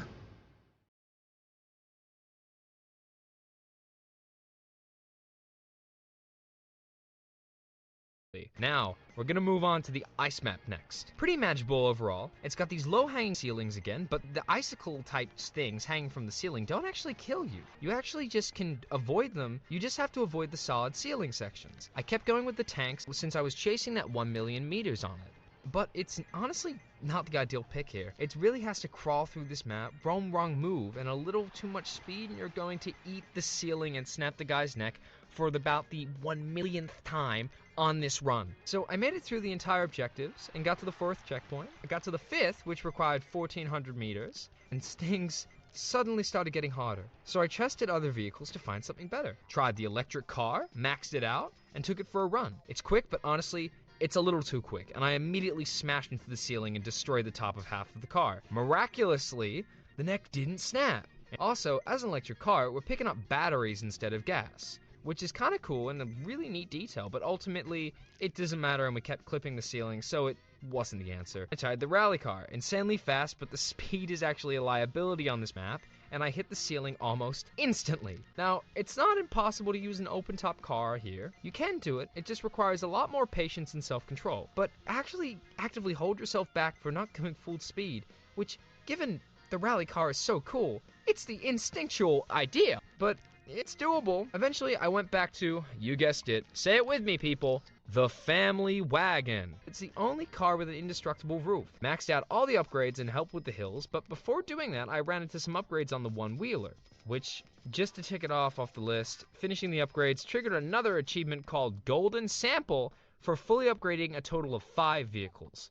Back onto the icy map with the family wagon. The protection is great as always, but the power just isn't there for the steeper sections on this map. The Mars Cave, more manageable because even though it is mostly flat, this one has one elevation change. With even nitros, it wasn't really cutting it on the family wagon. So eventually I had to swap back to the rally car and just committed to being more disciplined with the throttle. Slower, more controlled, and occasional nitro boosts on that hill where eventually the rally car needs help. Honestly, it really is hard to manage. I used a nitro a few times, but ended up clipping the ceiling and dying, like, just unfortunately. But it is genuinely the best option available, and currently our best bet at finishing this map, since even the rally car sometimes struggles on this map's big hills without a boost. But after a whole lot of attempts, a whole lot of patience, and some carefully timed nitro usage, I managed to clear the icy map with 1400 meters. One of the hardest maps I've done so far. Honestly, it's so brutal. And after hitting that objective, I basically let myself die at the 1500 meter mark because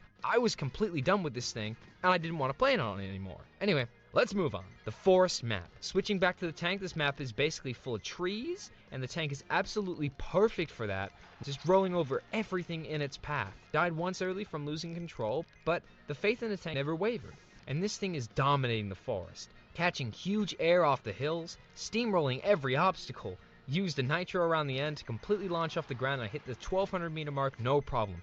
Clean run. Also, I had a funny moment right here where I used the nitro the wrong way and it launched me backwards, but objectives were already done, and I didn't care at this point. Next up, the mountain map. Bought and unlocked it, headed in with the tank. This map is also really suited for the tank. A lot of interconnected peaks, the valleys that would trap a lot of other cars, but the tank just rolls over it. Hit 1200 meters and clear the map pretty easily. Probably one of the quicker maps I've done. Threw a nitro in at the end just to have a bit of fun and flew all the way. The mountain itself is kind of hilariously endless. It just kind of goes up forever. No ceiling or end in sight. Taller than Everest. I eventually died around the 1800 meter mark, but only because I wasn't trying to push it anymore. Ragnarok. And I genuinely mean this. I think this might be the single most beautiful map in the game. Like, just look at it. There are these massive mythological creatures looming in the background. The coins are placed by these little animated creatures that bob up and down. Just look at them. The gas and the brakes are reskinned with Ragnarok themed icons. The entire map is fully redesigned from the top to bottom. The entire map's vibe is incredible. Every single element, it's bringing a tear to my eye. Every collectible, every button, every detail. It's completely changed to fit the theme. I really wish more maps in this game did this, because it genuinely feels like a different experience. Difficulty-wise, though, it's super easy. I rolled through here with the tank without ever really feeling like I was at danger of hurting myself. Eventually, hit the 1200 meter mark, and I cleared all the other objectives, like, comfortably. And genuinely, I think if I kept going, I could have reached 5,000 or 10,000 meters on this map without dying, or at least gotten pretty far. But eventually, I did let myself die, and I moved on. With Little Caesars' new $5.99 mix and match, the pizzas are large and you're in charge. 2 or more faves for only $5.99 each. This match or this match? You're in charge. We'll make it large. Mix and match from Little Caesars for only $5.99 each. Pizza, pizza. A fragment of the Earth's oldest dream. It lay there, while oceans move and forests rise. Still, it lay there, pressed by gravity, kissed by fire. This is not an object. It is a witness to time, to beauty, to love, to you.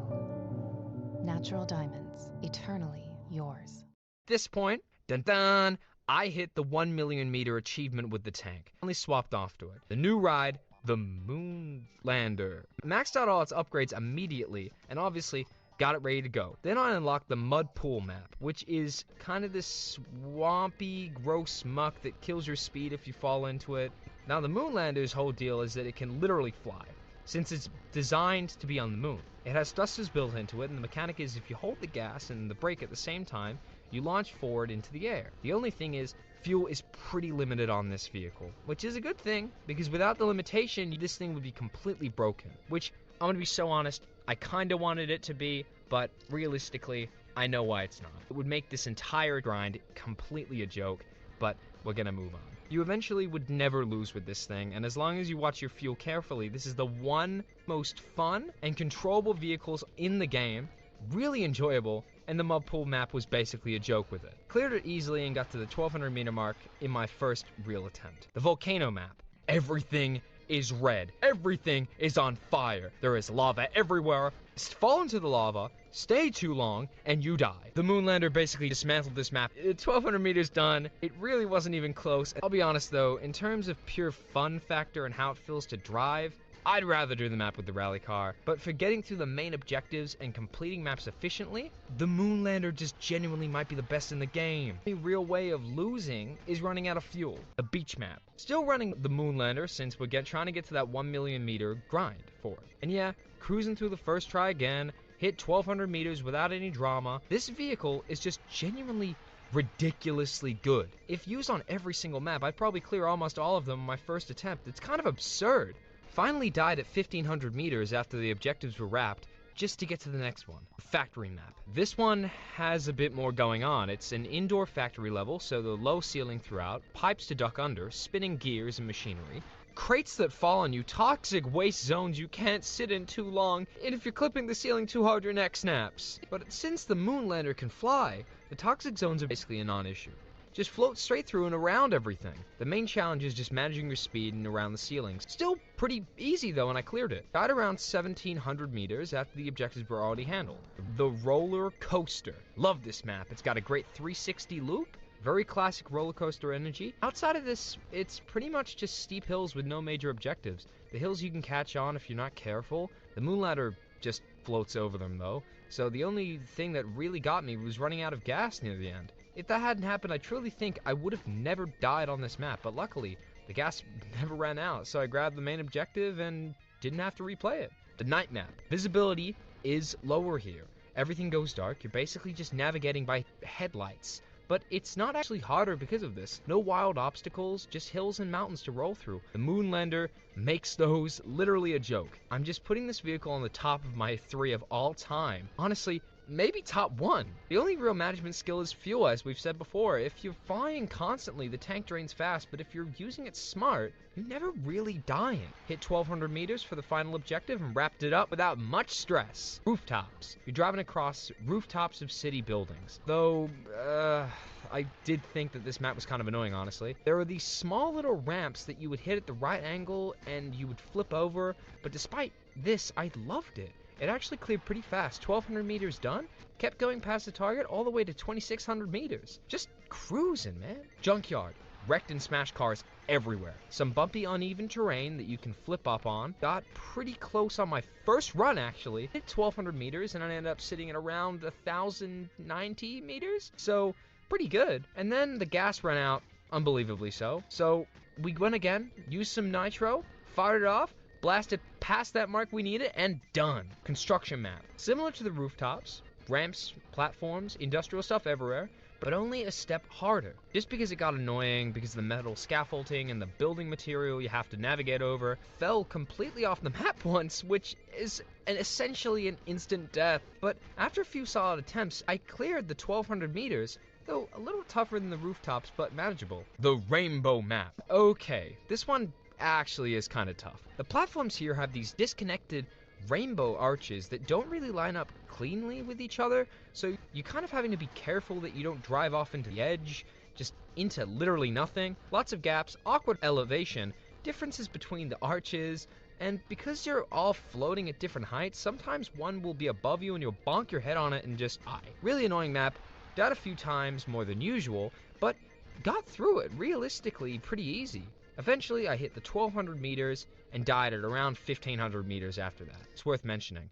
The Moonlander still hasn't popped that 1,000,000-meter achievement, even after all these maps. And yeah, actually legitimately driving 1,000,000 meters on a single vehicle is genuinely insane. Now, there really isn't a realistic path to doing this with every car in the game. I just think it wouldn't be worth it. We gotta make more than one video every year, okay?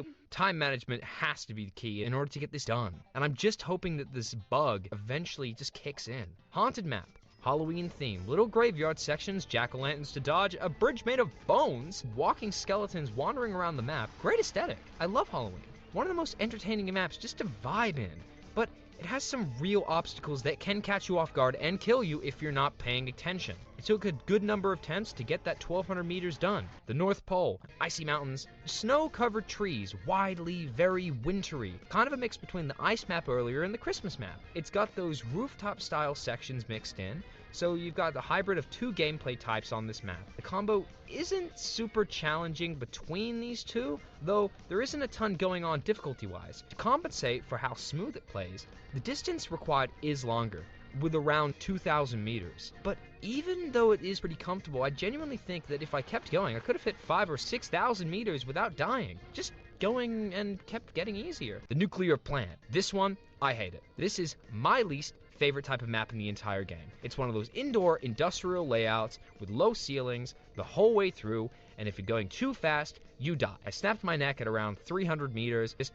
moving too quickly. You have to creep through this thing like you're walking on ice, keeping the speed low the whole time. There's just toxic flooring sections, but staying patient and keeping everything controlled, I finally was able to push past that 1200 meter mark that we needed and completed it. Arena map. This one I genuinely loved. Monster truck arena vibes, with giant stacks of buses to smash through, rings to drive through, launch pads that send you flying, and the whole thing is spectacularly over the top. The rule here is no nitro in most sections, which I actually thought was a pretty cool twist. Only specific zones allow it. Hardest part that I genuinely thought was the swinging metal contraption that you had to time in order to get past the uphill go. If you clip it wrong, it destroys you. It took a while to nail the timing, but once I had it cleared, I had all 5 objectives and was able to move on. And with that, I finally got the 1,000,000 meter achievement with the Moonlander. I cannot tell you how relieved I was to swap out of this vehicle finally. And then we got a new ride, the sleigh. Santa's actual sleigh, with reindeer pulling it. Maxed out the upgrades, which progressively adds more reindeer as you level it up. With just a few upgrades, you got 1 reindeer pulling you. Fully maxed out, you get 4, which means way more stability, way more powerful. In full honesty, it sucks, but this is probably one of the worst vehicles in the game, unfortunately. Genuinely miserable to control, and I can't stand this thing under, like, just looking back on it. Triangle map. This map is brutal. There's a crocodile mid-map that opens its mouth, and if you're not paying attention, you're gonna drive right inside of it. And if it snaps shut while you're in there, it's game over. Further in, there are these moving platforms that shift constantly. You're trying to navigate with this Santa sleigh, which is a complete disaster. After many, many attempts, rough map, rough vehicle, not a fun combination, but I finally got it. Then we can move on to the next one. Neon map. Vibes. Again, these map developers really know what they're doing. It looks like one of those lo-fi chill music streams, like real 90s, 80s Neo themed. Everything is glowing neon. All the skins are changed to match the aesthetic. Really cool looking. The challenge is these bridge sections made of moving platforms that kept shifting on beneath you. The reindeer kept getting snagged on them and kept completely locking up. But I grinded it out and eventually got to 1,000 meters and then got completely stuck with the vehicles that I had. I'm done. I'm swapping vehicles right now. I'm unlocking the finger screw. I'm not exactly sure what this thing is, but it has these huge ramps that send it flying. On the Neon map's shifting bridge sections, it could basically just leap over the entire thing. Maxed out all the upgrades, added some nitro, and the first attempt, done. The Prognos map. Back on the Santa sleigh for that achievement about going super far, as you know. And this map is no joke. Flying rocks that you have to duck under, water sections with these weird fish creatures that physically grab onto the sleigh and stop it from moving. I got to around the end, almost at the objective, and then I died. That said, so close, and I couldn't do it with the sleigh anymore. I swapped to the dune buggy, maxed it out, got the achievement for fully maxing out 10 vehicles, which, awesome by the way, really getting close there, and tried with that, and I still couldn't clear it. This map is just so unforgiving on so many vehicles. Unlocked and tried a bunch of other cars, nothing was clicking, but until I unlocked the Kitty Express, literally a train carrying kids in the back cars, maxed out everything, already accepted the passengers not making it. Sure enough, every single kid died. Sorry guys, but it did give me an achievement, drop the extra weight, for ditching all the extra cars, which honestly was one of the easiest achievements to get, because all you have to do is crash the thing. Then there's another vehicle I unlocked with this comically oversized rear wheel. It looks wild but drives terribly. This giant wheel makes it considerably easy to flip and wheelie, completely uncontrollable, worst vehicle in the game, hands down. Now imagine trying to grind 1,000,000 meters with this thing. That would be actual torture. Fire truck next. Maxed out everything. The firefighter on top immediately went flying the second I started moving. Tried a couple more times, couldn't get closer to 500 meters, couldn't even clear 300. Next up, the chopper motorcycle. Maxed out the upgrades. One of those upgrades gave this absolutely massive long front fork. Absurdly, bizarrely long. That bike became unrideable. Even after toning down that specific upgrade, it was nearly impossible to control. It was way too fast, it was constantly flipping, going up and down all over the place except where I wanted it. Moving on. Snowmobile. Decent vehicle in general. The problem is this specific map, the flying rocks are everywhere, and if you're going too fast, you're just gonna eat it and break the guy's neck. Gotta crawl through it, make sure you're taking your time. Tried one car after another, one of those custom built cars with the big speaker types, and one that actually pushed about 800 meters. Took another solid run and somehow died at around 12,000 meters, the same spot every time. There's this water section with those fish, there's a water section with those fish creatures, and it just locks you in place. After a ridiculous amount of attempts across a ridiculous number of vehicles, I unlocked and tried the hovercraft. Died a lot getting used to it, but eventually after grinding through it, I hit that end and finally did it. The mini bike unlocked, maxed up all the upgrades, rinse and repeat, and took it to the Bogland map, and this bike, it's just weird. The rider rocks back and forth constantly, and it's unsure whether it's gonna go forward or backward. Completely bizarre, weird, terrible behavior. Moved on instantly. The big monster truck. And another big world beast that is actually really good. The Bogland map is more forgiving than those recent ones, and the big truck just rolls over everything. Cleared it in my first run, easily finished it, keeping to around 1,600 meters before letting myself die, and moving on. The mutant car. Kind of reminds me of the DeLorean from Back to the Future for some reason. That's such a good movie. Anyway, you might completely disagree, but there's something about it that just gives those vibes. Anyway, onward to the suburbs map. And this is the hardest map in the entire game, and it's not even close. I spent hours, actual hours, trying to clear this one, and the worst part is, you can't even use your own car. The game forces you to use a specific built-in vehicle for this map, which I didn't even know about for the longest time. I kept unlocking cars, wondering why none of them were able to be selected, and eventually it clicked. You are stuck with whatever car this map provides. No choice, you're just stuck. And if you can't do it with that, you can't do it. The map itself has these pit sections that you can fall into, and getting out of them ranges from annoying to literally impossible. Some pits you can escape, others, if you fall in, it's over. You die, accept it, and restart. Especially where there's this steam vent that you have to perfectly time to launch yourself out of a specific hole. Miss the timing, and you're trapped.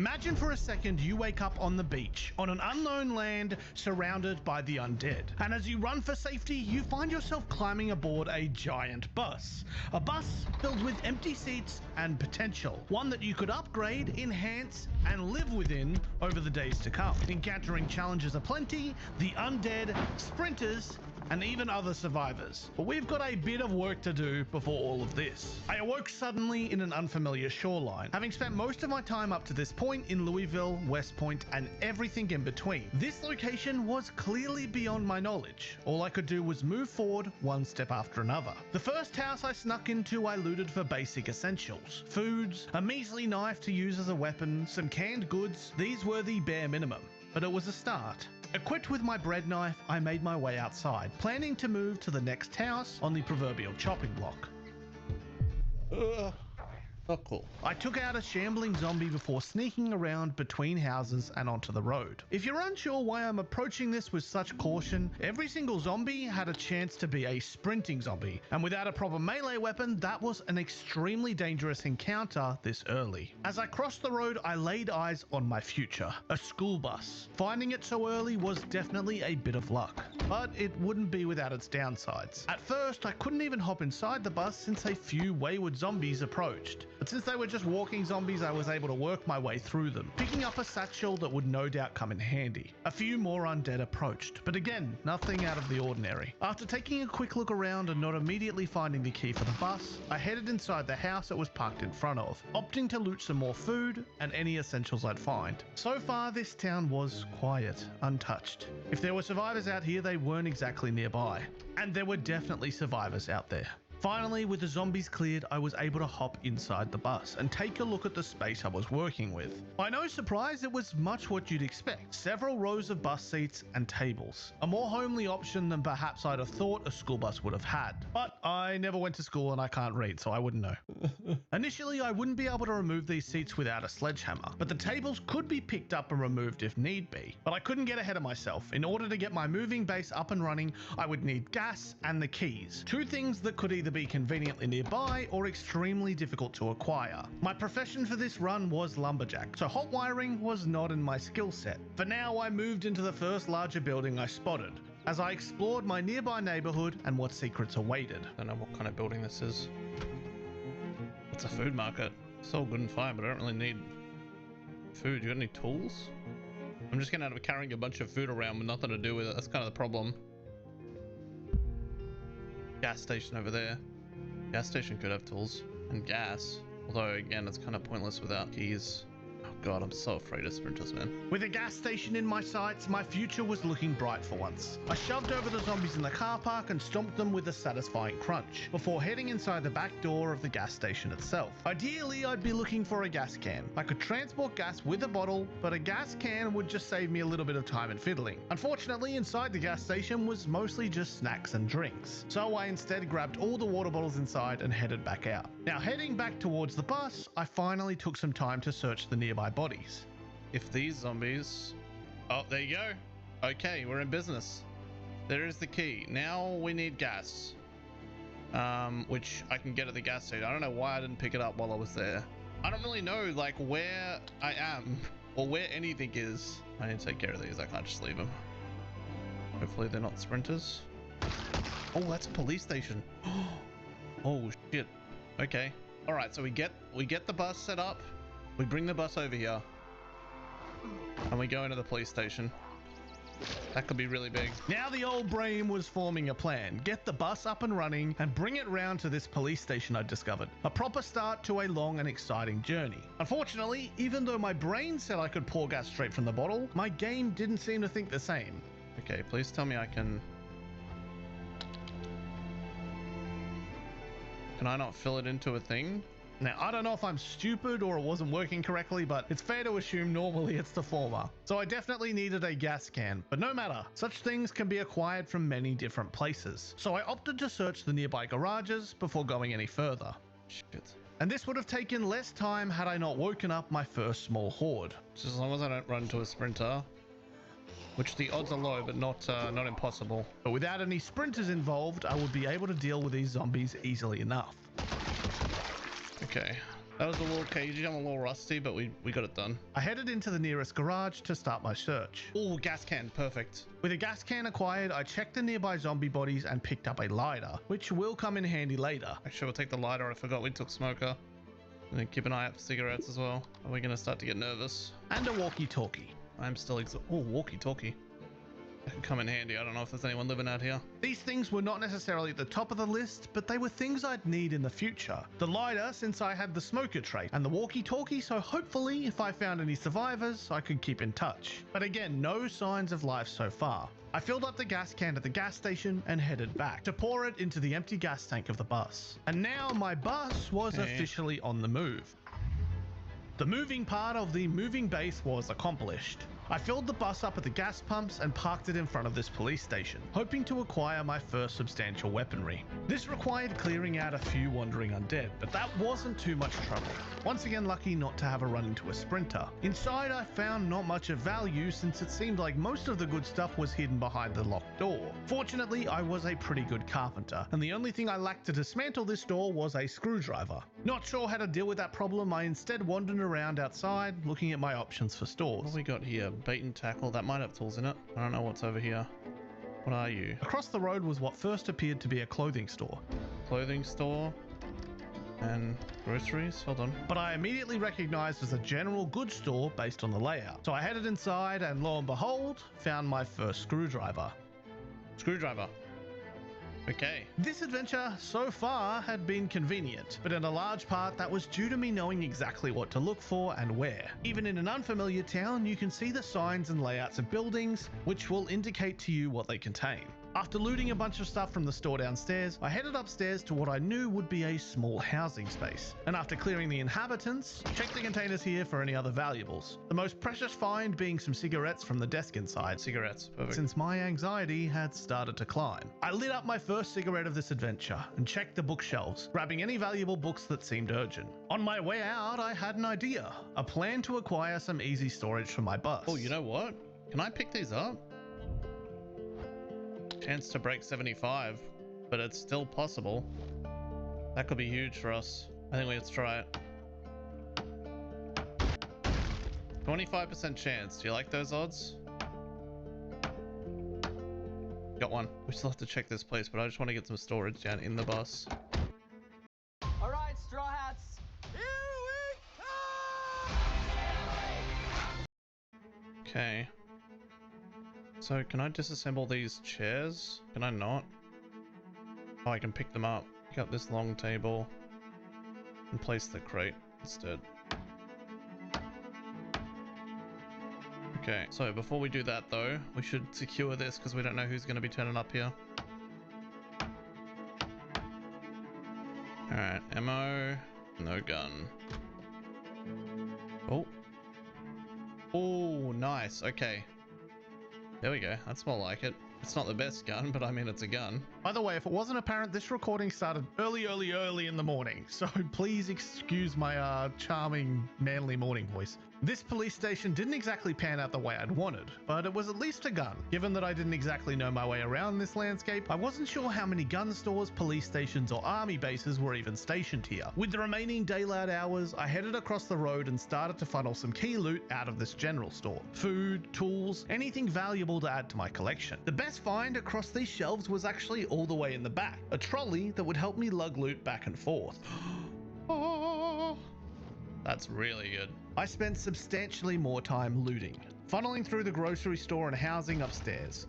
My next steps were intended to be far-reaching, so being stocked up was really important. I didn't intend to be alone on this adventure forever, but I didn't know how difficult it would be to find anyone, much less someone who was willing to work with me. With everything ready to go, I packed up the trolley and hopped in. The first and most important looting run was complete. It was time for me to take the moving base and begin my journey into the great beyond. So number one thing we're looking for, tool store. Looking at our map, I don't see one on here, so we might have to head to another town. What are all these? Is that a warehouse? I think it's a warehouse. Oh, it looks bad. Yeah, it's not looking good at all.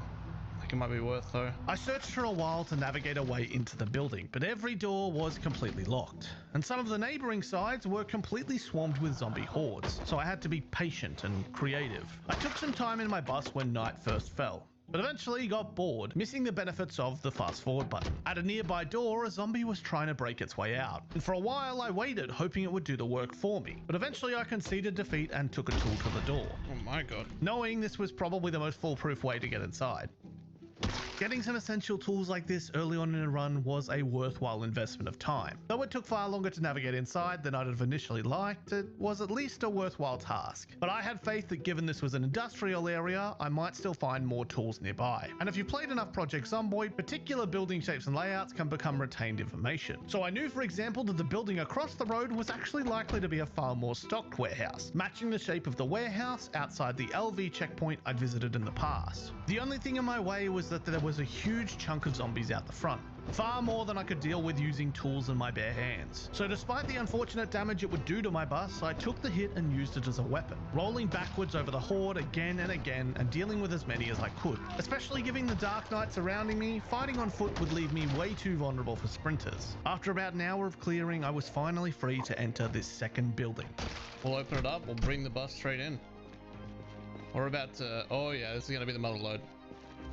Oh yeah. Across my hours in the warehouse, I looted many tools, nails, materials, the essentials for settling down somewhere. The only big thing I was missing was a sledgehammer, and although I didn't find a huge amount of good axes, I did find brush cutters and garden scythes, which were about as good as it gets in terms of weapons in the apocalypse. Since I was surrounded by more wooden crates, I continued to fill the space inside the bus with more storage, cleaning this place out as much as possible before the sun came up in the morning. With daylight around me, I headed back off down the road, with only a few more resources left on my list of essential needs. I mean, we need the carpentry levels, so like another warehouse wouldn't, you know, be a miss. I could find a tool store. The first and most pressing need now was books. Not only would I need magazines for future tasks like using generators, but to level up my skills, I'd need the associated skill books. As I drove down the road, I came across a school, with the first faint signs of potential life. A school? I think it's a school. Wait. There's a dead zombie here. Could be real good for books, and I could use these cars here to practice mechanics. I think that's a smart idea. Let's take this brush cutter for a run. What do you say? Books would come in handy. Carpentry book would really come in handy. I didn't even think about that, but that is definitely something I want. Oh my god, that's a fucking sprinter. Bro, I'm used to, see, I've grown too comfortable. I've grown too comfortable, and that could have been bad. That, however, is not bad at all. We need to get our trolley. All right, let's load up. After collecting an entire library worth of books, I headed on my way. My checklist for essentials growing smaller by the minute, and my eyes were kind of looking to what was next.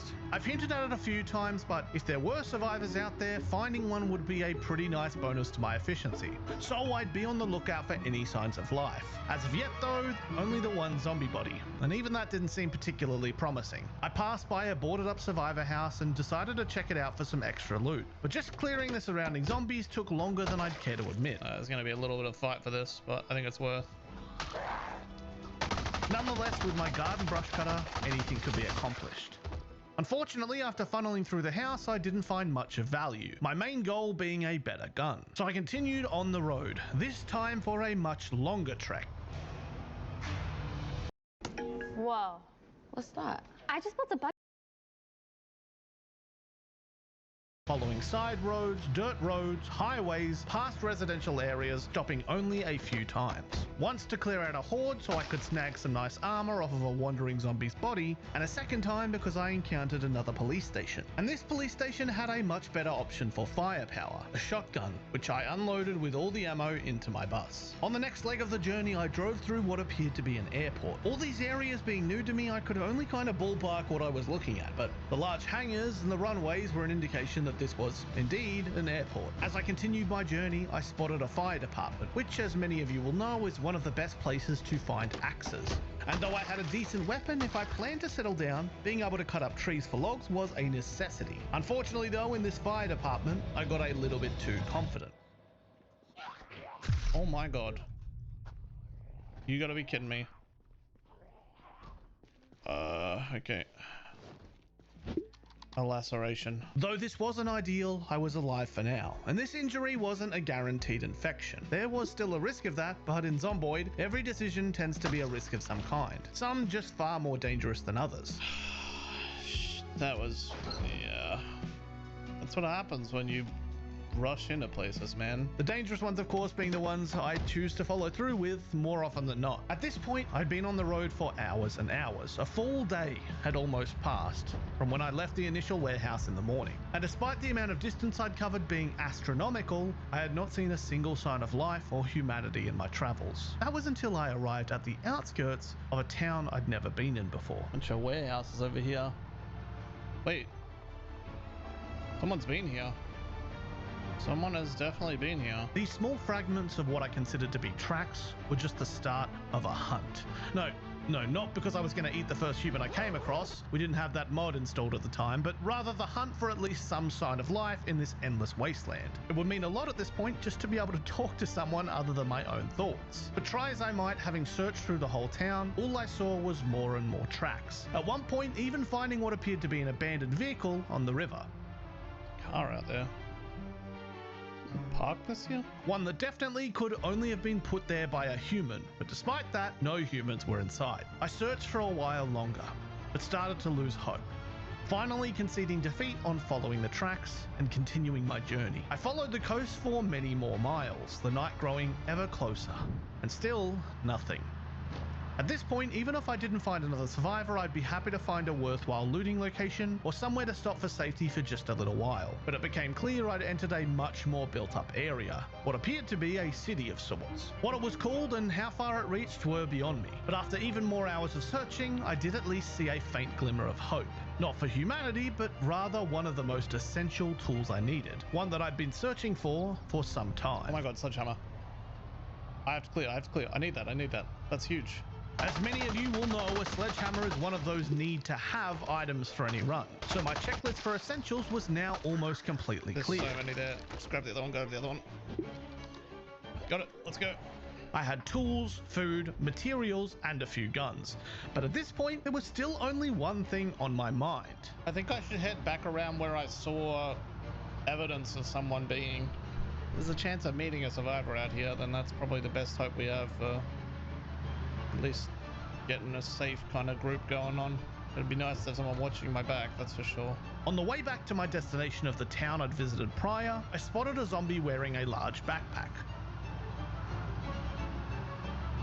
One that could be worth a small fight for. But I was getting a little lazy and I didn't want to risk getting hit by a sprinter, so once again I used the bus as a weapon. And this was not a great plan because the more I did this, the more damage the bus would take. But sometimes tiredness can get you making bad decisions. Eventually I did hop out and clear the remainder once the horde was thinned. 38, 35, 85. I mean, it's worth. Definitely worth. By no surprise, this backpack was a big upgrade on my duffel bag, so I was pretty happy to acquire it. Okay. Okay, cool. So now we have a 24% engine. Cool. Alright. We're gonna be holed up somewhere for a while, and I think I want to aim for that town, at least where someone was around, because we're gonna have to spend a while there. My bus had taken some heavy hits, and it was beginning to become a real problem. There you go. That's what'll start to happen. But I was committed to returning to the other town despite this. The bus was going to be a future me problem, and on returning to that town, I spotted a few new bodies, ones that hadn't been here when I left. There's someone there. Hello? Hello. Who is that? My name's Lucas. Who's that? Hey, Lucas. My name's Keza. How you doing, Keza? You been around this area? I came through here earlier. I saw a lot of bodies. Yeah, no, this is, I grew up and live here in, Jamestown, Jeffersonville. So this was the first survivor I discovered in this new land, which apparently was called Jeffersonville. Lucas seemed relatively trustworthy, so I gave him a quick tour of my moving base. As you can see, I'd installed the fridge and oven that I'd acquired in the first town of this journey, and I had a bunch of storage on board. In addition, I had a water cooler that I'd nabbed from the police station. I decided to offer an act of goodwill, intending to help Lucas clear out the car park and free his truck from where he'd left it. We first worked our way through the car park outside, and then into the undercover area where things got a little bit more cagey. I know, yeah, it's a bit tight in here. Over this fight, Lucas and I built up something of a rapport. So together he and I traveled to a location he wanted to hole up in for the night. Alright, you should be good. I mean, if you want to go over to this warehouse, we can. I gotta fix up my bus before I can really do anything anyway. It's kind of seen better days. Alrighty, I can show you where the warehouse is at. And I was pretty happy to find somewhere safe to hold over until I could get the bus fixed. The area we moved to was in a much more congested city, which I now knew was called New Albany. But between the two of us, we had a lot more killing power, so we were able to carve out a safe space for now. Now, it's important before we continue that I explain something about this server, because no, we weren't alone in this world. And I didn't know the full extent of this server, but I could tell you one thing. Every survivor out here had what I referred to as 5 threats. 5 lives. You die and one of those lives is gone forever. You die all 5 times and your journey ends. Now, no, it's not relevant right now, and I'm happy to report that despite all my mistakes, I'm pretty good at staying alive in this game. But it's something to keep in mind for the adventures to come. Life was certainly not permanent in this world. Lucas and I had holed up inside this little empty warehouse for the night, and spent some time clearing excess zombies and parking the cars inside. But this night wasn't without any further complications, because we'd left such a trail of undead that it wasn't long until we ran into another traveler passing through. Hello? Hello? I go here. Who are you? Oh, hello. Hello. What's your name, man? My name's Colin. Pleasure to meet you, Colin. My name is Lucas. My name's Keza. And likewise, you guys are actually, I mean, aside from the dead, you guys are the first people I've seen. Yeah, that's how it was for me, man. Here. I was moving around a lot, and then I ran into Lucas, and then, well, here we are. Our new friend Colin seemed friendly enough. I showed him my moving base, and since it was nighttime and I didn't have much else to do, I spent some time remodeling, finally using the sledgehammer to remove the seats inside and give me a lot more room to work with. The base still needed some additions, but now I had an open plan to work with. Colin was able to offer us some information of the surrounding area and even handed off some supplies to us. But through that discovery process, I would become aware of a slightly more concerning issue. You got anything to deal with what I think I might be coming down with an infection, man. Fuck. You're infected? Well, I got scratched, I got lacerated. I think one of those fuckers bit me in the chest. Oh. I don't know. It's been a bit tough. Found some antibiotics earlier. I took like 3 of them. Didn't seem to do shit. You got bit? Like, you got a bite mark on your chest? Yeah. I think I... Actually, I don't. Not anymore. Huh. You look I fine. got bit there earlier. What? You look okay. I did get bit, but I don't know. I've been running around for like 2 or 3 days now after being bit. Just, you know, doing what I gotta do. I don't know, but I'm feeling really down bad. You'll be okay, man. Don't worry. Here you go, man. Appreciate you for the cabbages earlier. After a brief conversation, our new acquaintance Colin headed off into the night. I didn't exactly expect every encounter in this world to be one that would end in a new survivor joining our cause. This was a living world. It didn't revolve around me anymore. Lucas and I waited out the night, but his fever got a little bit more problematic. Yeah, you're not looking good, man. I don't think you're supposed to. I don't think you're. Phew. Man, has the sun always been that bright? I think, listen, man, I think you're infected, man. If you got bit. Yeah, I did. Yeah, like a few days ago. You know, I've always been probably pretty tough. Oh yeah, you're not looking too good, man. I don't think we can. If you got bit on the torso, man, I don't think we can fix you. I think you're cooked, man. Just another body to the pile.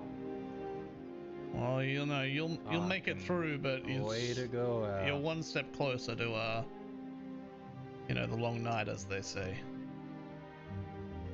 Another thread cut. And one thing led to another. I'll see you on the. Don't look at me. Other side. Please don't look at me. You want me to think of the rabbits? Yeah, think of the rabbits.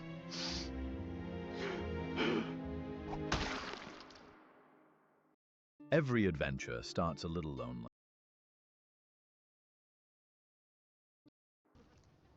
Damn. One thread gone, man. That's one thread gone. So like I mentioned before, my new friend Lucas was not gone forever, but this was a costly blow. You only get so many chances in this adventure. Oh, hey man. You made it back? And his opportunities had now permanently diminished. Let's keep you alive this time, eh? I say. To be honest, man, I think it's time we make a move. I don't know if this place is necessarily the best place for us to set up. We should seek people, try and bring people together, you know? Over the few hours we'd been in this area, we decided that it would be best to move on. Further west to some of the towns we'd heard had a little bit more activity. But at this point, I had a pretty pressing issue with that plan. My moving base, my bus, was beat to hell. I couldn't exactly make a long trip with this thing at the moment. With all things considered though, the interior was coming along nicely. It didn't exactly have the most homely feel just yet, but it was a self-contained living space, complete with a cooking area, water source, a television, and some extra storage, namely the floor. But if I was gonna take this interior to the next level, one thing I desperately needed was carpentry levels to build better crates and to build some furniture. So this was a little detour, but I decided to spend some time dismantling furniture to level my carpentry higher. First, I read the appropriate carpentry book that I'd acquired from the school earlier, and then I headed into nearby buildings, focusing on dismantling any notable wooden objects for easy experience. It wasn't until I drove around looking for more that I noticed this very promising apartment building with a heap of furniture inside and a restaurant full of tables and chairs. But not all things go to plan, and buildings like this often house a disgusting amount of undead, more than you can anticipate. Nonetheless, my greed drove me. I headed inside and started to clear out as many as I could, trying to be as cautious as possible of any sprinters running down the hallways.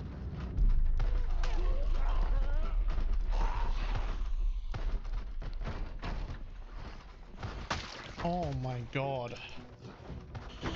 Oh, dude, that was completely silent. Unreal. That's why I'm still like tense in these areas. Like I've been completely silent because like you never know when like one of these doors pops, a sprinter's gonna come out and you won't even hear him. After a chunk of time fighting, I started to get a little tired and had a quick drive over to see if Lucas was around. I'd learned so far that 2 pairs of hands made work like this a lot easier, but he was nowhere to be found. His car's not even here. I don't know what he's doing. meaning I'd have to either play it safe and wait for him to turn back up, or go back there and fight a really dangerous battle with no backup. So you already know what I did.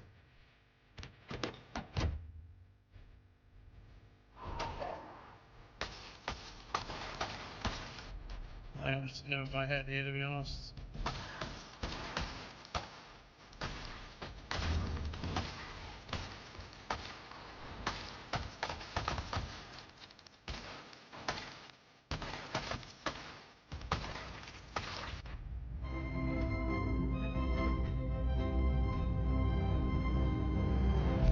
Oh my god.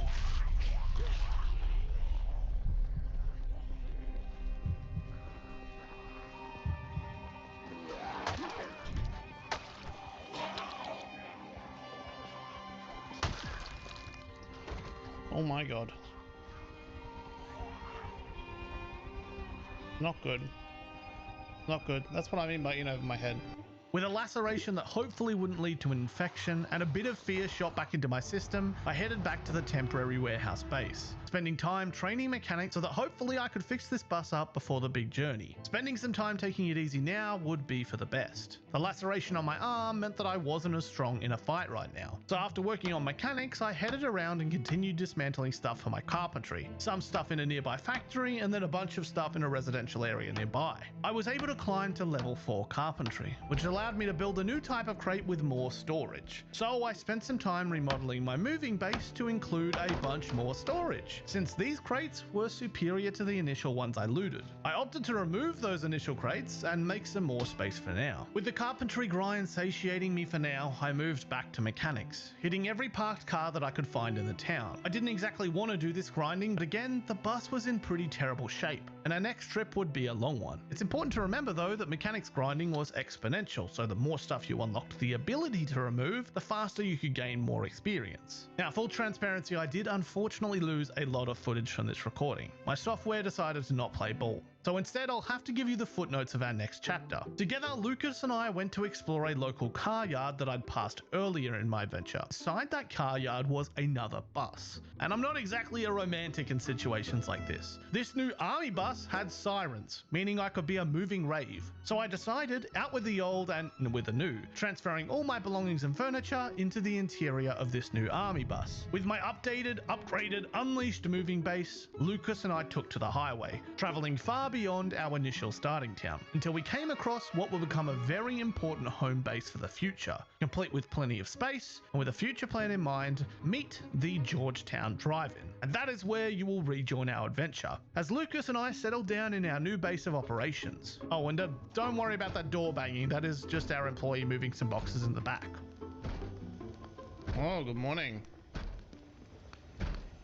Cause you. What the fuck happened to you? You get bitten again? In Albion, no matter where you go or what you do, your mount will accompany you on your journey. Perhaps you'll pick the ox, a merchant's best friend. It can carry anything you throw at it. Anything. Okay, maybe not that much. Or the fearless armored horse. It doesn't mind riding even into certain death. And in case you want to cosplay as the ultimate edgelord, we've got just the right mount for you. Perhaps you prefer a more peaceful life, that of a gatherer. This deer will help you haul your resources. Just look at these strong legs. If you're unfortunate enough to encounter this beast, honestly, just run. Or go with a cat like everyone else. It's cute, I get it. Whatever your style or what you do in the game, Albion Online has the right companion for you.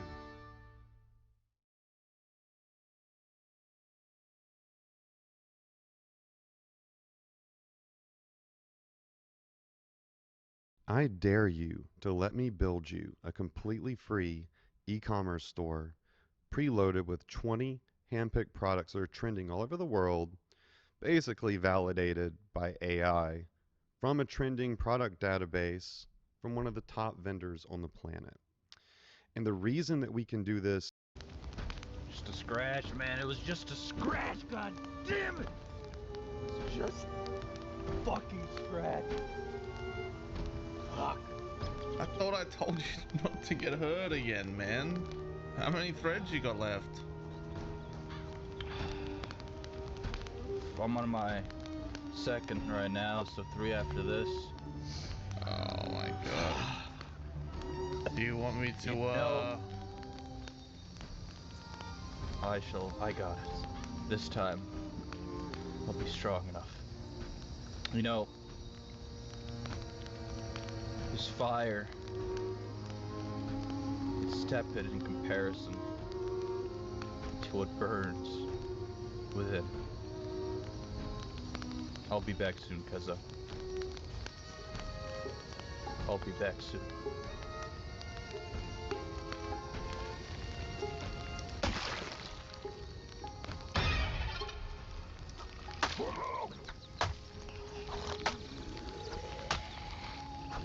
So it was a somber start to the day with Lucas using up yet another one of his precious lives. There was some upside. My new bus was in far better condition than the previous one. I'd be able to repair up the damaged parts and replace the hood where needed for my trip across the highway, since I now had a decent mechanics level. Plus, the interior was clean and all my items were packed away within the storage for a change. With my mechanics skill, I pillaged some nearby parts from a truck we had here at the drive-in and fixed up the tires, before setting off on a journey to a nearby town called Lanesville, which we had passed by earlier. A town that we hadn't seen much of, since all was not as it seemed, as you'll come to find out. Whoa.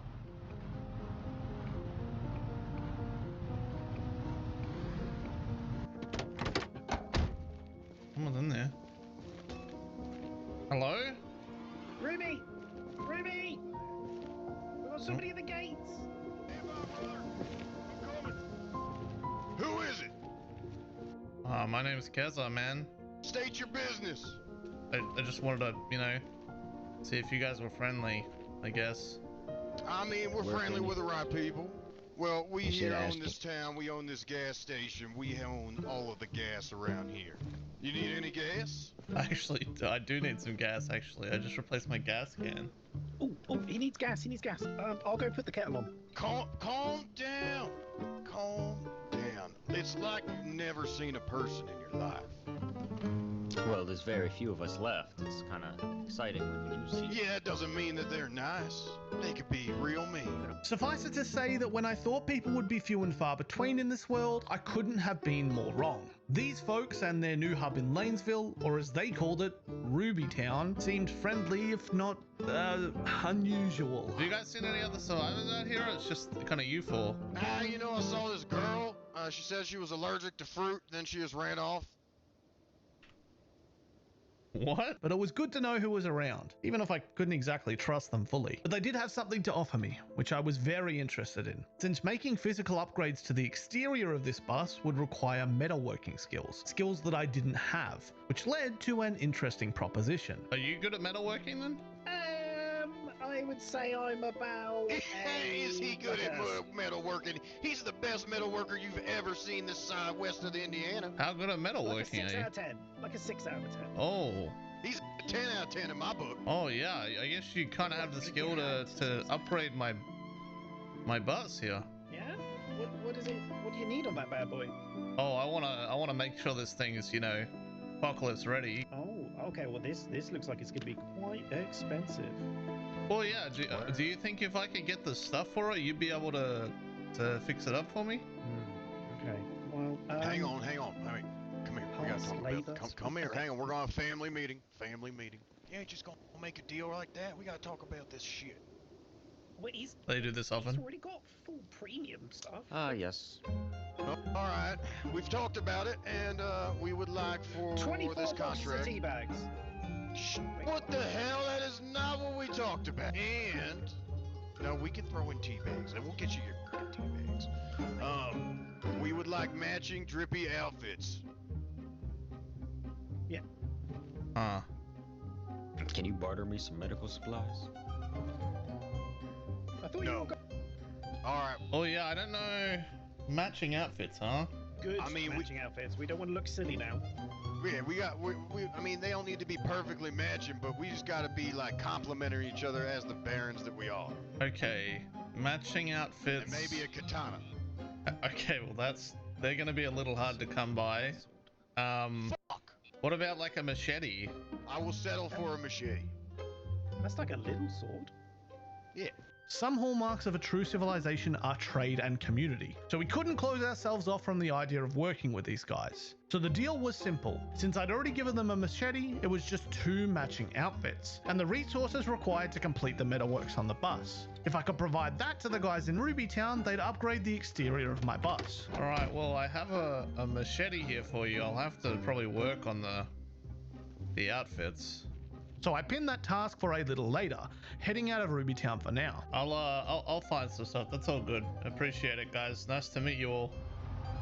I would say it's like having another producer in the room that knows exactly what your song needs. This is Co-Producer, the fastest way to find samples that fit your track. It listens to your track and pulls in samples that fit the rhythm, harmony, and key automatically. No more scrolling and no more random loops that don't match the vibe. You can ask it to find specific sounds or let it listen to your track and suggest something that could be cool. Plus, you get unlimited access to every sound, so no credits, no pay per download, just drag and drop. Simple. You can audition everything inside your DAW. Stay in flow, stay creating. And the sounds made by actual musicians. Analog processed, crazy good. If your sample workflow feels stuck, this is gonna be the fix. Try Co-Producer free and let your track pick the sounds.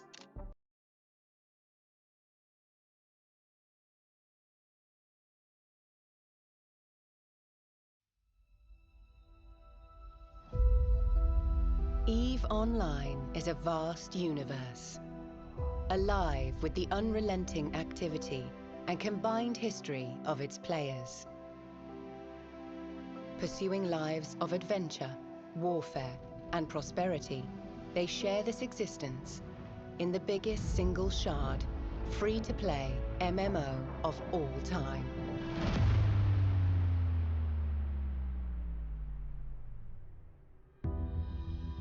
Set 21,000 years in the future, EVE takes place in a distant cluster of over 7,000 star systems known as New Eden.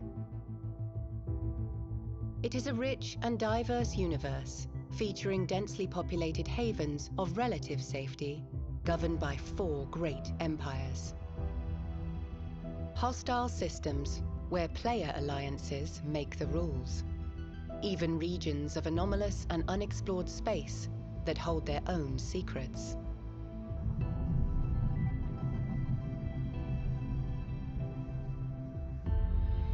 You play as a Capsuleer, a revered breed of highly trained pilot, having achieved immortality through the use of cloning technology.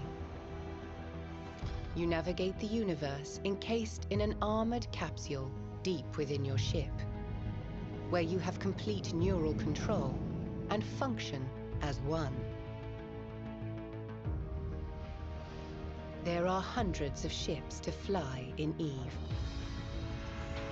Everything from small, nimble craft and versatile mid-range vessels to formidable warships and colossal freighters. Each has advantages and suited roles, but all are completely customizable as you decide how to equip and arm them.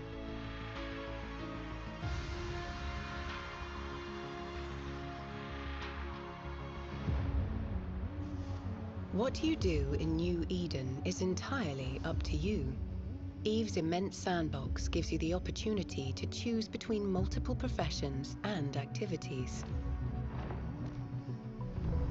The key to this unique customization of your playstyle is skill training. This is a passive process, and it continues whether you are in or out of game. As a new player, you can focus on one specific area in order to quickly reach the same level of specialization as a veteran. So be adventurous and explore new avenues of development for your character, as you can always change role and reinvent yourself if desired.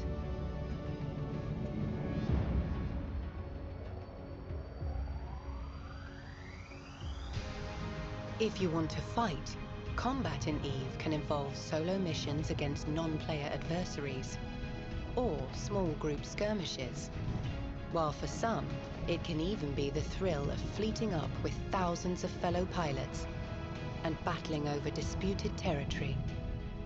If you want to explore, then the discovery of uncharted space and ancient regions that promise riches, danger, and adventure await you. You can also engage in the business of prosperity, be it industry, mining, or even interstellar piracy. The beauty of life in New Eden is that all of these activities, and many more, can be done alone or with others. A unique in-game market, unprecedented in scale and degree of player control, is the beating heart of New Eden. Players are responsible for the manufacture of almost everything you can buy or sell. The gathering and refinement of resources, the building of ships, equipment, and even some space stations. EVE's players are core to how the universe is filled and how the economy thrives.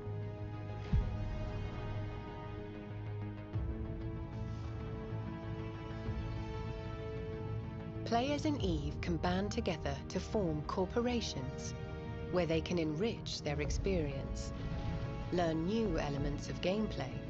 Hey.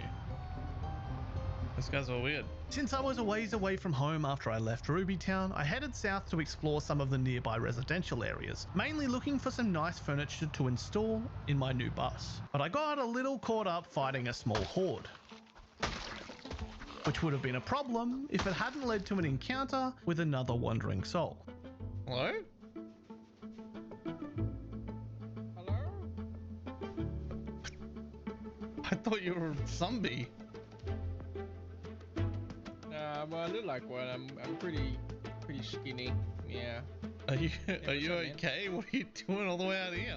This new traveler, who went by the name Little Guy, again seemed relatively trustworthy, so I offered to take him back to our new humble abode if he needed a place to stay. But before doing that, I'd need to follow through with my mission, acquiring furniture, rugs and the like to install in my moving base. As I started to add each new item to the interior, this moving base began to feel more like a moving home, with some warmth instead of just a cool, dry, empty shell. And just by my luck, in a nearby shed I found a generator, which we didn't need just yet, but may come in handy down the line. With all that dealt with, it was time for me and my new friend to head off, traveling the long way back home, around the Ruby Town walls, and eventually arriving at the Georgetown Drive-In. But now I could direct my eyes towards the next goal, the external upgrades on the moving base. My bus needed some reinforcement, so this was a two-part plan. Step 1, find matching outfits. That was the easier of the two tasks. Together, Little Guy and I headed east to a town we'd passed earlier, Edwardsville. The town was quiet, but it had a clothing store we'd seen on our highway trip. So the hope was within I'd find some matching outfits for Ruby and Alex. Alright, they need to be matching outfits. Oh, I found a Hawaiian shirt. You think we can get another Hawaiian shirt? Oh. I got another one. Hold on. There's 4 Hawaiian shirts. Let's see if they're the same. Oh yeah, I got a matching one. Hold on, we're in business. How many do you need? Well, just 2. Need pants here. Oh, that's fine. Oh, denim jeans. Oh, they're the same color. Oh, this is perfect. Oh, I can get a double sunglasses as well. Oh, I'm cooking. I'm cooking right. Oh wait, I can. Oh, that's perfect. This couldn't have gone any better. So, matching outfit acquired. Step 1 complete. Step 2 was a little more tricky. For all the metalworking upgrades on the bus, I'd calculated that I'd need a total of 32 metal pipes, 33 metal bars, 40 metal sheets, and 25 screws. Now that's a hefty requirement, but in all my looting of warehouses across my journey, including the very first warehouse I'd looted all by my lonesome, I'd actually acquired a decent amount of the requirements already. Still, I'd need to hit some looting runs to finish off what I was missing. So Little Guy and I started on the long trek down the highway back towards New Albany. Once we'd arrived in town, we started working our way through any nearby warehouses. The first was the perfect building, an entire warehouse unlooted. It took us a little while to clear it out safely, with a few undead swarming the place, but we managed to work our way through them, before the two of us pretty much cleaned out the lot. That left us with just a few materials left on the list. And after a while of driving around, we spotted a building featuring a heap of shelving units, and this place was the Motherlode. Oh yeah, there's definitely some stuff we need in here. Clearing off every last requirement on my list of metalworking materials, and picking up a few tools as well. Together, Little Guy and I made a great team. We focused on the task at hand and made quick work of it. But in Project Zomboid, not all things go to plan. Ooh, that's not good. What? I might be bitten. What part of your body? My forearm, left forearm. You're gonna have to cut it off, lad. Imagine being able to build an app with your name on it, just by thinking about it. Meet Base 44, a complete AI creation platform. Describe what you want, and watch it take shape. You can plan, customize, and expand in any direction. From tools built for one, to platforms ready for many. From passion projects to enterprise-grade systems. Everything is built in and ready to launch. It's a new world of creation, where you can go as far as your imagination takes you. Can you imagine it? Let's make your dream a reality, right now.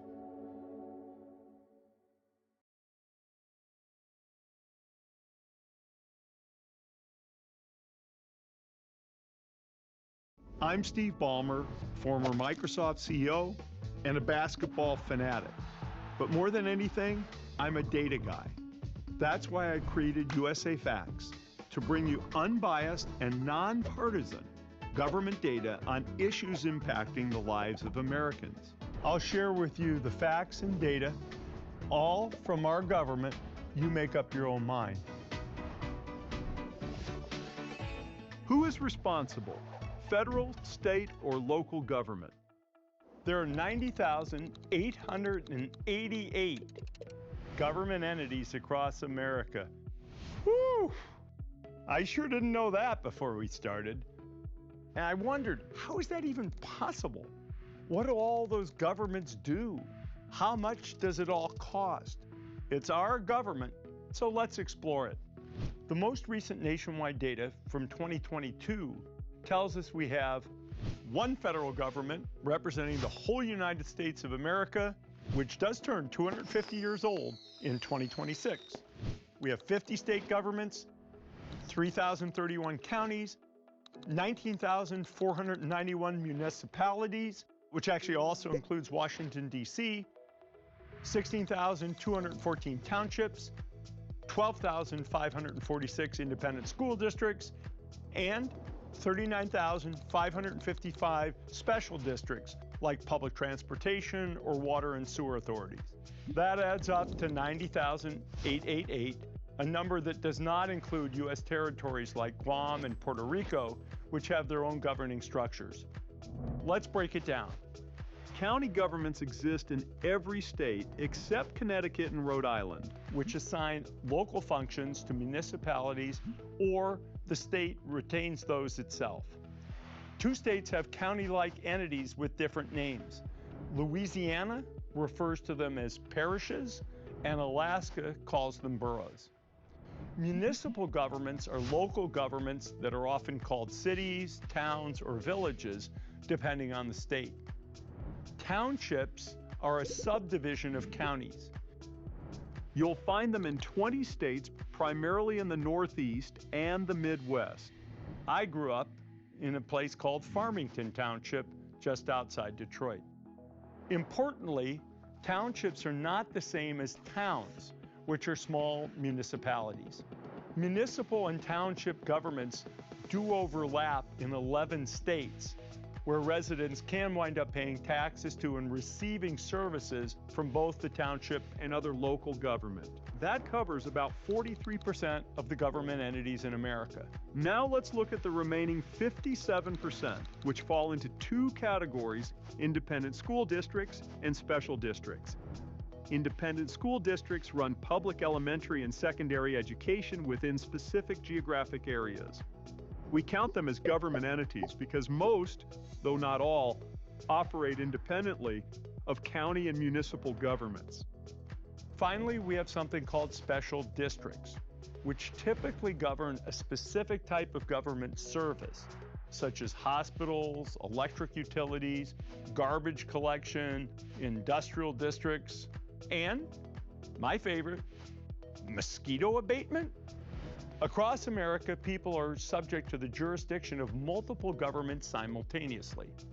For example, if you live right here, the geographic center of the continental U.S., you are, at a minimum, under the jurisdiction of the City of Lebanon, the Lebanon Rural Fire Protection District, Smith County, the Smith Center Unified School District, the state of Kansas, and the federal government. That's a lot. Now let's follow the money. Total government spending was $8.9 trillion in 2023, the most recent year for which data is available for combined federal, state, and local outlays. The federal government spent $5.1 trillion directly and sent another $1.1 trillion to state and local governments for programs that are operated at the state level. State governments spent $2 trillion and local governments spent $1.9 trillion.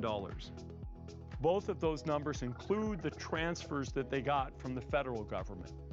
Some major categories such as Social Security, Medicare, National Defense, Veterans, Foreign Aid, the interest on the federal debt are the responsibility of the federal government. 43% of the combined government spending, to be exact. But let's focus on our state and local governments and where their work and costs are shared with that of the federal government. Over the last decade, 19% of all government spending, federal, state, and local, was to support individuals in need, meaning those with incomes below certain thresholds, people with disabilities, who are unemployed, and older adults in some instances. Examples include Medicaid, Section 8 housing vouchers, other housing assistance programs, and SNAP, commonly known as food stamps. 15% of spending went to education, 4% for transportation and infrastructure, 4% for the criminal justice system, and 3% for public health. Governments also have several smaller expenditures that make up 12% of spending, including agriculture, environmental protection, parks, election administration, and subsidies for some government-owned businesses like the Tennessee Valley Authority, Post Office, the Washington State Ferries where I live. To better understand which government entity does what, we had to play detective a bit and combine federal government data from the White House's Office of Management and the Budget and state and local government data, which actually gets collected by the Federal Census Bureau. Let's start with the 19% of government spending that supports individuals in need, 83% of which is funded by the federal government. Nearly half of those dollars are federal transfers to the state, primarily for Medicaid, the health insurance program for low-income individuals, which is actually run by the states. States voluntarily choose to participate in Medicaid, and all of them currently do. The federal government reimburses each state for a portion of its Medicaid costs. The lower a state's per capita income, the more Medicaid cost the federal government winds up assuming. In 2025, 10 states receive 50%, and that's the lowest possible match. The maximum possible match from the federal government is 83%, although no state received that much. The highest rate in 2025 was in Mississippi, which got 76.9% of its Medicaid dollars from the federal government. Federal law mandates that states with Medicaid offer coverage for low-income families with dependent children, pregnant women, and qualified low-income individuals over 65, or folks who are disabled. Think of this as the coverage floor. States have additional latitude in who they cover, what they cover, and how they administer their programs. There's a great variation in the income levels at which Medicaid support starts. Some states have traditionally covered a broader population, than the federal Medicaid law mandates. There's really has been a quite wide variation in the income levels at which people receive Medicaid in various states. And to that, in addition, under the Affordable Care Act passed in 2010, states have the option to expand their Medicaid populations to cover qualified low-income adults under 65 without dependent children. That was a new space for Medicaid. All but 10 states have chosen to expand their programs, and the federal government pays for 90% of the expanded coverage in these states. For more on how Medicaid works and who is eligible, and upcoming changes from recent legislation, watch our series, Do You Qualify? A look at government support in America. So again, federal funding covered 83% of the spending on individuals in need. The other 17% came from state and local governments to fund their share of Medicaid, as well as housing assistance, community development, food stamps, which the states also have to provide support, and other programs. That brings me to the next biggest category of joint government spending, which is education at 15%. It may surprise you to know that only 10% of all education spending comes from the federal government, much smaller than you might think from the way politicians at the federal government discuss the topic. That money is mostly allocated for K through 12 school lunches for low-income families, support for children with disabilities, and Title I spending, which provides additional funds to schools or school districts with high percentages of low-income families. The remaining 90% of education spending is paid for by state and local governments. The mix of that varies by state. Most states establish a target minimum level of funding per student. Property taxes are the primary source of school funding. In many states, money raised is distributed in such a way that poorer districts end up with similar amounts per student as wealthier districts. In some states, all of the money that is raised in a district stays and is spent in that district. In some other instances, there's also funding based upon the number of students with specific needs, such as disabilities or low English proficiency. Additionally, in some states, districts are free to raise additional funds beyond the minimum set by the state. There are some states, however, that fund their schools almost entirely at the state level, as is true in Hawaii. This is all very complicated. As for higher education, states kick in about 21%, and the federal government provides 18%, mostly through Pell Grants. The remaining 60% comes from other sources, such as tuition, grants from non-government sources, contracts, and other gifts. Higher education institutions also collect revenue that offsets the cost of certain services like the bookstore or the dorms. And they sometimes operate hospitals that both take in revenue and spend to deliver services, much like a business. 4% of government spending was allocated to transportation and infrastructure. The federal government funds 39% of that, while state and local governments finance the remaining 61%. The actual work is contracted by the relevant government entity. 4% for the criminal justice system. Most of that was funded at the local level. There are 6 times as many state and local law enforcement officers as federal officers, and 88% of prisoners are actually held in state and local prisons versus federal prisons. Local governments like cities and counties operate jails that are generally for people incarcerated for minor crimes with shorter stays. Prosecutors' offices are generally associated with counties. Public health accounts for 3% of government spending. 44% of that comes from the federal government to support agencies such as the National Institutes of Health, the Centers for Disease Control and Prevention. The other 56% is from state and local governments, primarily to fund state public health departments. Let's close with a look at where government gets its money. In 2023, the federal government collected $4.6 trillion, the states $1.4 trillion, and local governments $960 billion. States took in 42% from sales taxes and 38% from income taxes. 10% came from corporate taxes, another 5% from license fees, such as a license to drive a car or run a business, and a final 5% was from other taxes, including property and severance taxes. And $1.1 trillion of federal money was transferred to the states. As for local governments, 69% of their revenue came from property taxes paid by homeowners, landlords, and other property owners based on the value of their property.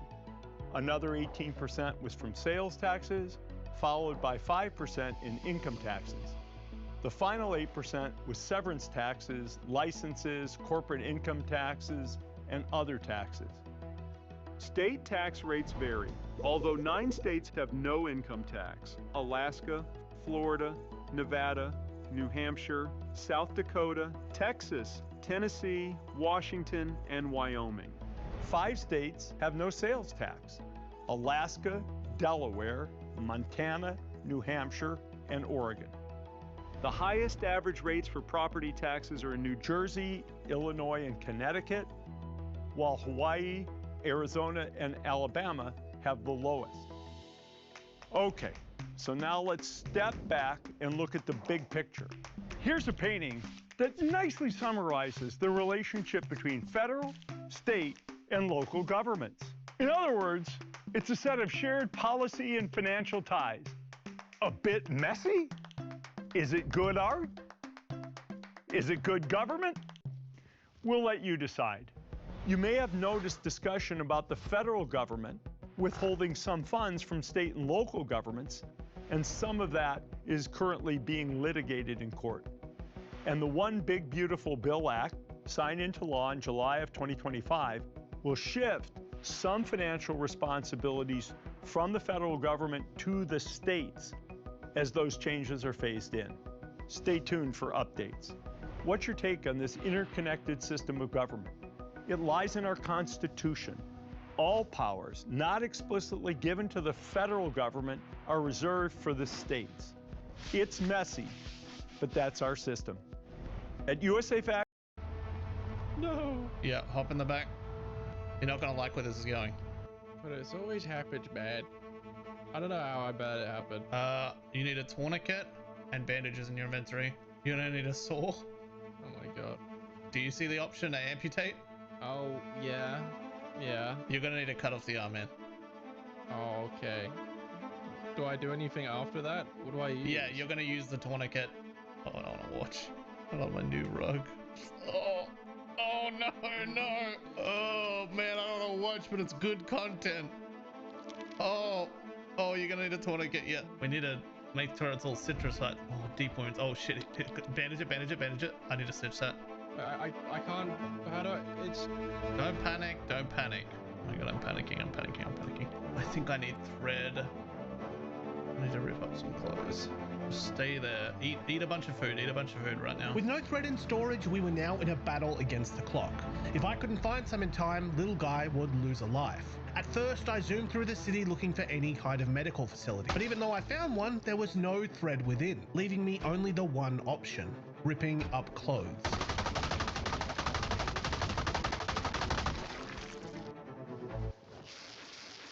Oh my god, thread. Okay. Alright, man. I did it. I'm gonna have to stitch it up, okay? Alright, do you think I have enough health to do it? Yeah. Do you trust me? It's almost like I can feel my arm there. Oh god, it's everywhere. Oh Jesus, oh god. Oh, that was quick. I feel much better already. Keep your food up. The more food you eat, the faster you'll heal. So we'd escaped with one less limb, but at least a life saved. Instead of passing by the drive-in, we took the long road directly back to Ruby Town. At this point, I was intent on finalizing the perfect moving base, and nothing was gonna stop me. And before long, we arrived.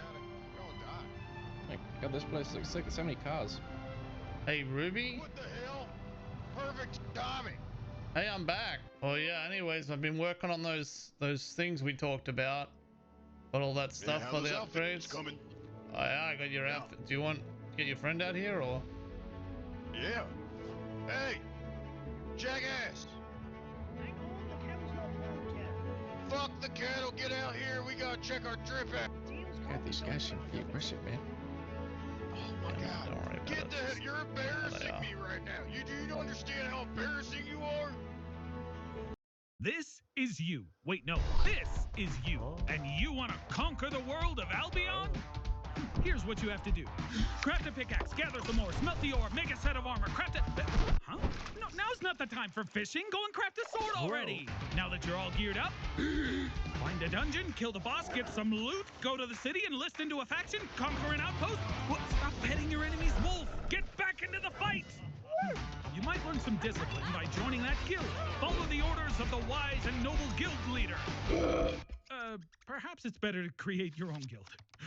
Recruit players, go into the Outlands. Recruit more players, build a hideout. Recruit even more players, prepare everyone for battle, and conquer a castle. See? It's that simple. Now go out there, brave warrior, and conquer the world. Ooh, I suppose it wasn't meant to be. But perhaps you, loyal viewer, will do better. So download today and conquer the world of Albion Online.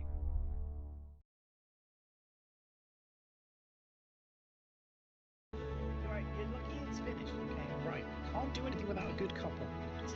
Hey, boys. Oh, hey, man. Alright, well, I remember what you guys said. You know, you wanted matching outfits for, you know, in exchange for doing that work on my bus. Oh, and I have prepared matching outfits for you. Here you go, ready? Alright, let's check them out. Let's see what's going on. Do you guys mind looking the other way? Yeah, Oh, yeah, of course. Sorry. Yeah. Hey, you guys finished yet? Hang on. One second, Zip one up second. here. Just hang on. Zip. Can you zip me in the back? Yeah, you're hanging on. A bit Zip me in the back. Alright, welcome. The Oh, Blue you look Ruby into the white Brothers. twins. Wow, that looks You great. can't even tell us apart. Those outfits are truly matching. Damn, we're fucking fire. You know, you look good. Do I look good? You look good, yeah. Nah, you look really good. You look like me, so I must look good. We look great. Deal. We will take the drip. You fix this fucking car. Fix that thing up. Make it beautiful. Make it shine. So with the handover complete, I parked the bus up, and Alex Ruby got to work on it, while we made use of the finer services provided by Rubytown, namely some washing machines and dryers. I was finally able to wash off all the disgusting muck that had caked up on my clothes and body, leaving me fresh and refreshed. And with my clothes spotless and clean, I headed back around to see the moving base in its final form. Whoa, look at you, Mr. Clean. Oh, look at this bus. This is more like it. With our transaction complete, I shared the location of our home base with the citizens from Rubytown. We had an understanding and we could collaborate moving forward because this journey was not yet complete. This was just step one of a grander plan. I began the trip home with little guy, running into a familiar face on the way. They're both like extra storage containers. Wait, is that a person? It's Lucas! I've been trying to reach out to you for ages. We were down in New Albany, like getting some stuff. Do you wanna wait? Are you going back? Where are you headed? I was heading over to check out. Remember that place yesterday? We Oh. were at the Ruby gas station? Oh yeah, we've been there. We've met them all. We went back. They gave us. They agreed to fix up the bus in exchange for like. With the three of us united, we finally sorted out our tags, making our group identifiable as the Bus Boys. I had met two comrades I could count on, one of which had been busy, very busy. Yes, sir. Oh yeah, we by the way, I'm not sure. Have you taken a look inside this trailer and truck? No, I haven't even. I've been finishing off the. Oh my goodness. Bro. Holy this is what I was shit. working on last night. Yeah. We got 200 logs here. This can be our like little startup. You've been collecting, holy shit. I didn't even capture the extent of it on camera, but Lucas was a hoarder. Since we'd parted ways earlier, he'd been constantly looting. Materials, books, food, drinks, clothing, armor, weapons, tools, literally everything you could dream of. We were absolutely loaded. I knew I was flanked by two reliable partners, and my moving base was now firmly complete, interior and exterior. But there was a future for this drive-in. So if you want to see how it unfolds, you'll have to stay tuned, because on the second half of this adventure, there are a lot more secrets to uncover. A gas company war, a hidden island, more members of the Bus Boys, a familiar face, and at the center of it all, a castle. See you in the next one.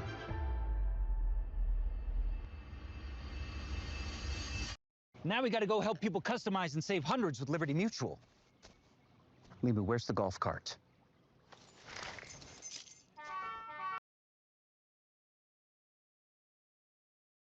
There are many ways to tackle the undead apocalypse. You can run, you can fight, you can even hide, but all of these options have their limitations. But say you can survive long enough to build a foothold, and you expand that foothold brick by brick until you build such a formidable structure that even an army of undead can't overcome you. A castle at the end of the world. Well, in this adventure, I will set out to do just that, but it's going to take a lot of work. Right now, all I have is the ruins of an old cinema drive-in, nestled in Georgetown, Indiana, and there aren't just undead to worry about in this world. I've come across a few survivors in my travels, and there were many more beyond where I'd explored so far. Oh, and I can't forget to mention my bus, which up to this point had been my portable home, but it certainly didn't have the strength of a proper fortress as I'd planned to build. Inside my bus, I traversed the long highway towards New Albany. This side of the river, it was one of the most notable looting locations, among other things. I had a few plans to work towards this structure. Right now, I needed to keep an eye out for more tools, particularly axes and saws to acquire timber to create this structure, which apparently took timber instead of stone. Don't ask me about that, just suspend disbelief like I did. I'm not a programmer. In addition, I'd need heaps of doorknobs and hinges, hammers, some metal materials for more fortified parts of the castle. Furniture was obviously gonna be a necessity, and on top of all of that, I needed extra sets of hands. Whoever I could find to help would make a big difference. I arrived at New Albany, and a large supermarket, where I encountered one member of my group I can introduce or reintroduce you to. Hello?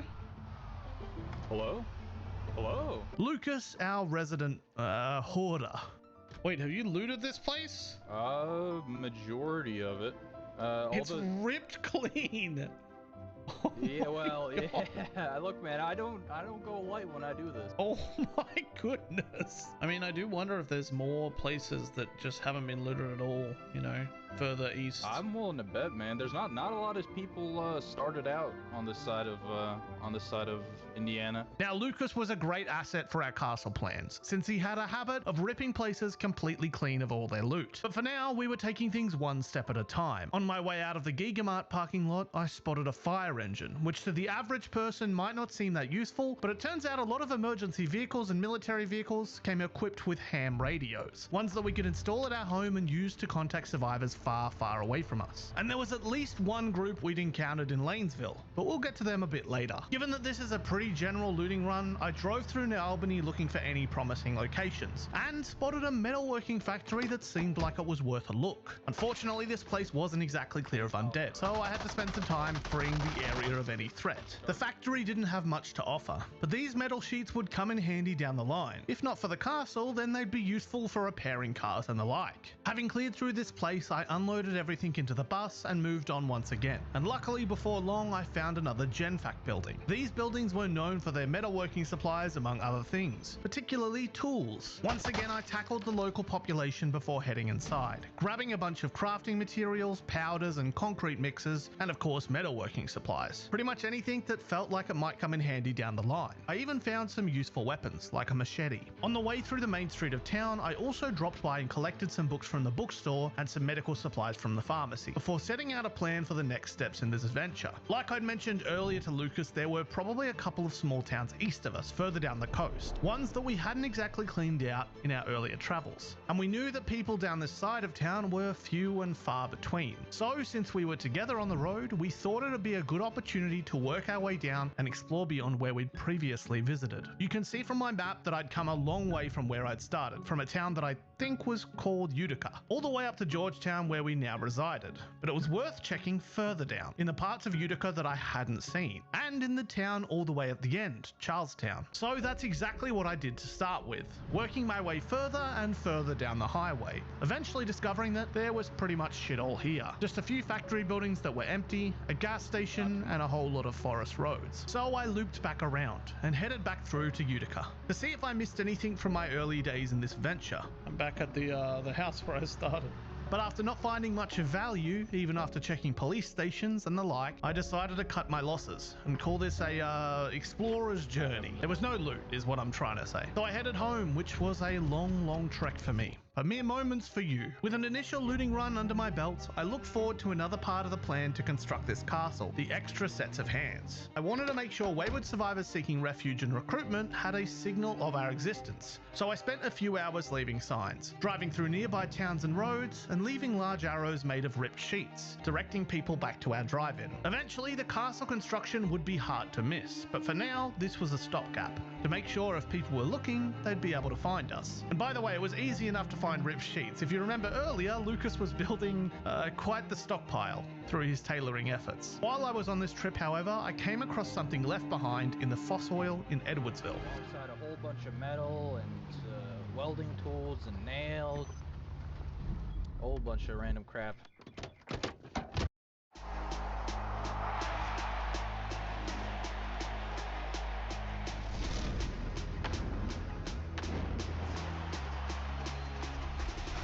Never run from what I'm faced with. Came out the basement, young, strong, and courageous. That's how I made it. Yeah, I'm out that action. Yeah, let's make it happen. We'll see at the end. This grind,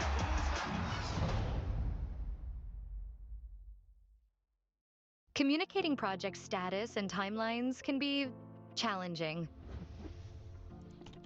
Turning complex data into clear, actionable insights sometimes feels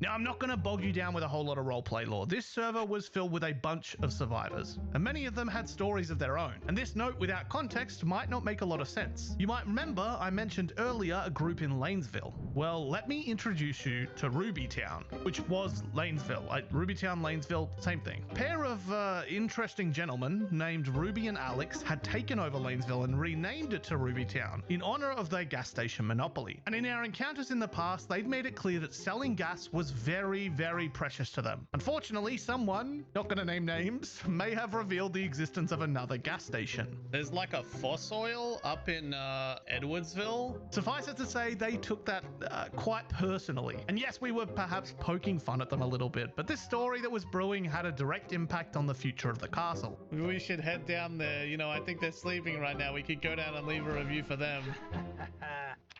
I like the sound of that. Throughout the night, I used the remaining rip sheets to place a few more signs leading back to our base. Following that, I met up with Lucas where we worked together on forming a note to include with the arrows, one that would share our radio frequency and the location of our home and business. Since with all the extra loot Lucas had been hoarding, we figured it was as good a time as any to start a trading business for any other people out there who needed our goods. And as far as business goes, well, what makes better business than war? So we just started to stir up this little Fossoil drama to improve our standings within Rubytown with a note to stir up some beef. All right, listen to this. Ready? This says, to Rubytown, or whatever the hell you call yourselves. If you ever step foot in a Fossoil establishment again, I will burn your entire town to the ground. Stay out of our business or Rubytown will go up in flames. Also, we have 4.8 stars on Yelp before the apocalypse. I checked your latest reviews and you averaged 4.6 stars.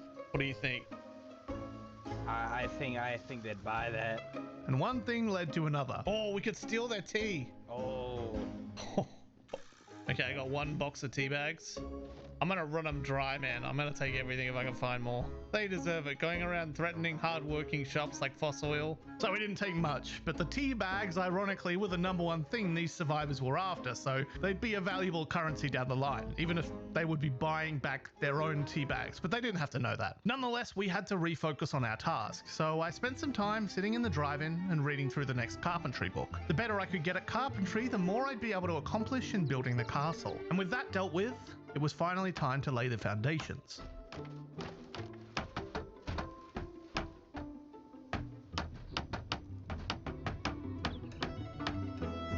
With the first foundation established, I started with the framework for the first couple of floors. This castle was gonna reach the height limit of the game, meaning it was upwards of 6 floors. Quite the task indeed. I closed in the first floor entirely with walls and had the stairs ready to go. This entire structure was to be built around the existing drive-in projector structure, allowing us to retain our current storage setup and trading area for down the line. While I worked on the castle itself, Lucas was sorting loot and doing nearby looting runs, adding to our trading resources. The first sections of of this castle were firmly beginning to take shape. I worked throughout the night on this floor before heading back down to the existing structure. This building would become the storage center of our castle, since it was already built up and could be easy enough to retrofit. I removed the existing bathroom and filled out the doorway in the space. And since I've been working on my carpentry, I was able to build the best tier crates in this space, filling it out with military grade storage. All the while, by the way, Lucas had been chopping up logs and bringing them indoors for me to use. But with all the storage built, we were left with just one job, which was the Achilles heel of my Zomboid gameplay, the sorting.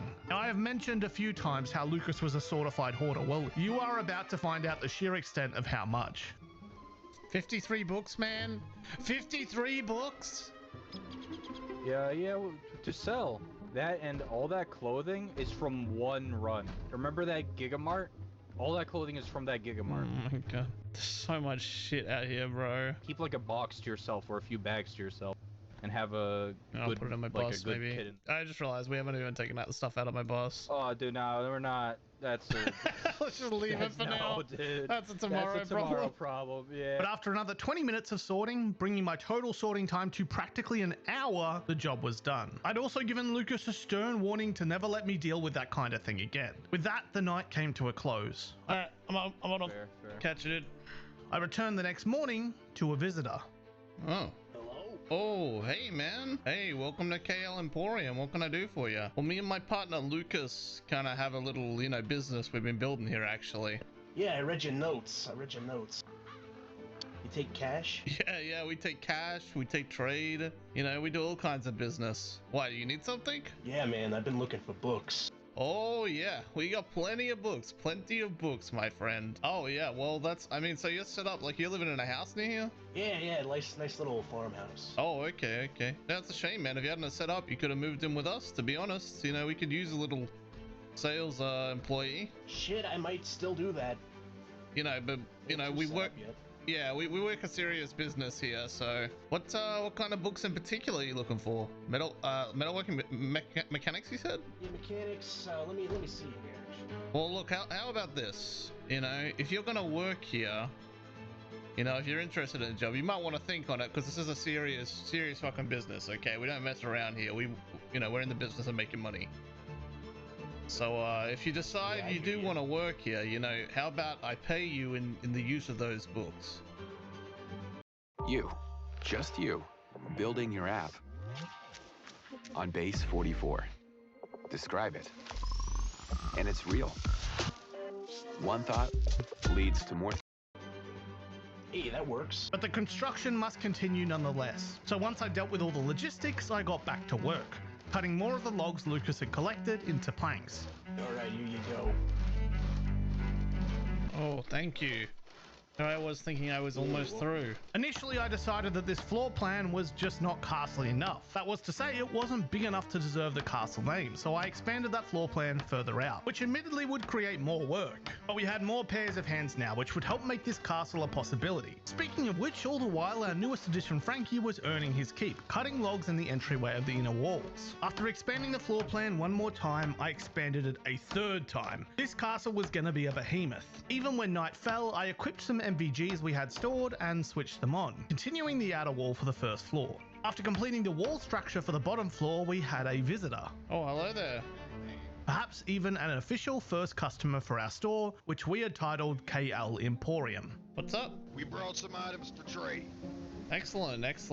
Come on down. Alright, here's what we got this time. How about that? That's pretty good. Okay. Oh, we got that. Nice. Remember early on how I mentioned stealing those tea bags was going to be a worthwhile endeavor? Well, these two fellas from Ruby Town were willing to trade us some serious firepower for them. Well, that's what we're doing the deal for, the tea bags.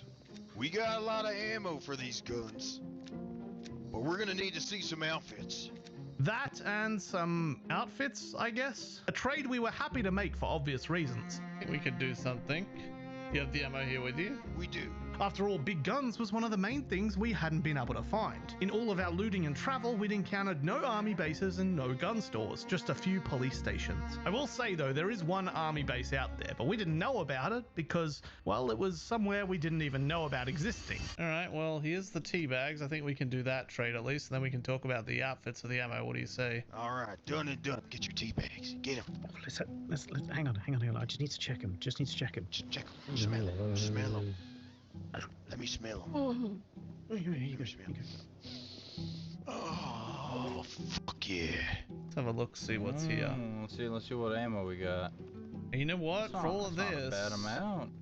For all of this, maybe something like this. These are very rare.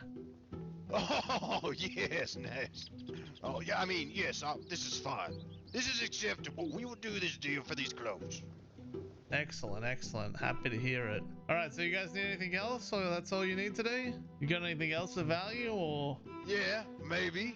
Because I do actually... Do you want the back of your... So you should mention it, I do actually have a box of tea bags right here, as you can see. Huh? What the hell? What the... God damn it, what the hell? Oh, that's pretty premium stuff. Tell me, do you like doctors? Yeah.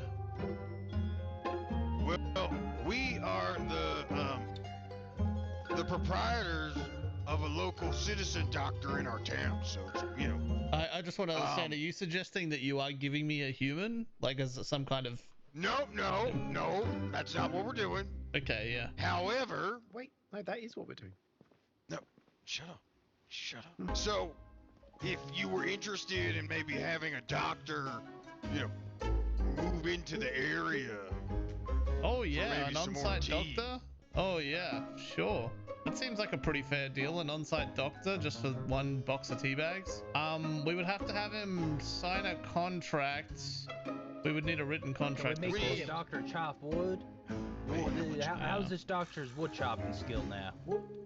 He's a fucking doctor. But like, would he only do doctor stuff for us, or would he do like everything for us? Well, he dresses like a fireman, so he might put out fires, he seems to do fire stuff, so I think he handles an axe pretty well. Yeah, well, hold on one second. Let me write up a quick contract, and if you can get him to sign this and bring him over, then I think we'd be happy to give you the other box of tea bags. Now, yes, I want to be very clear when I say that there may be some questionable morals here, but we were very explicit that Rubytown's doctor would have to sign their contract himself. And in return, we'd give up a bunch of tea bags to the Ruby brothers, tea bags that we had stolen from their own stores a few nights prior. Business is business, man. All right, sounds like it looks good. We're out of here. So we get that signed, come back with the doctor.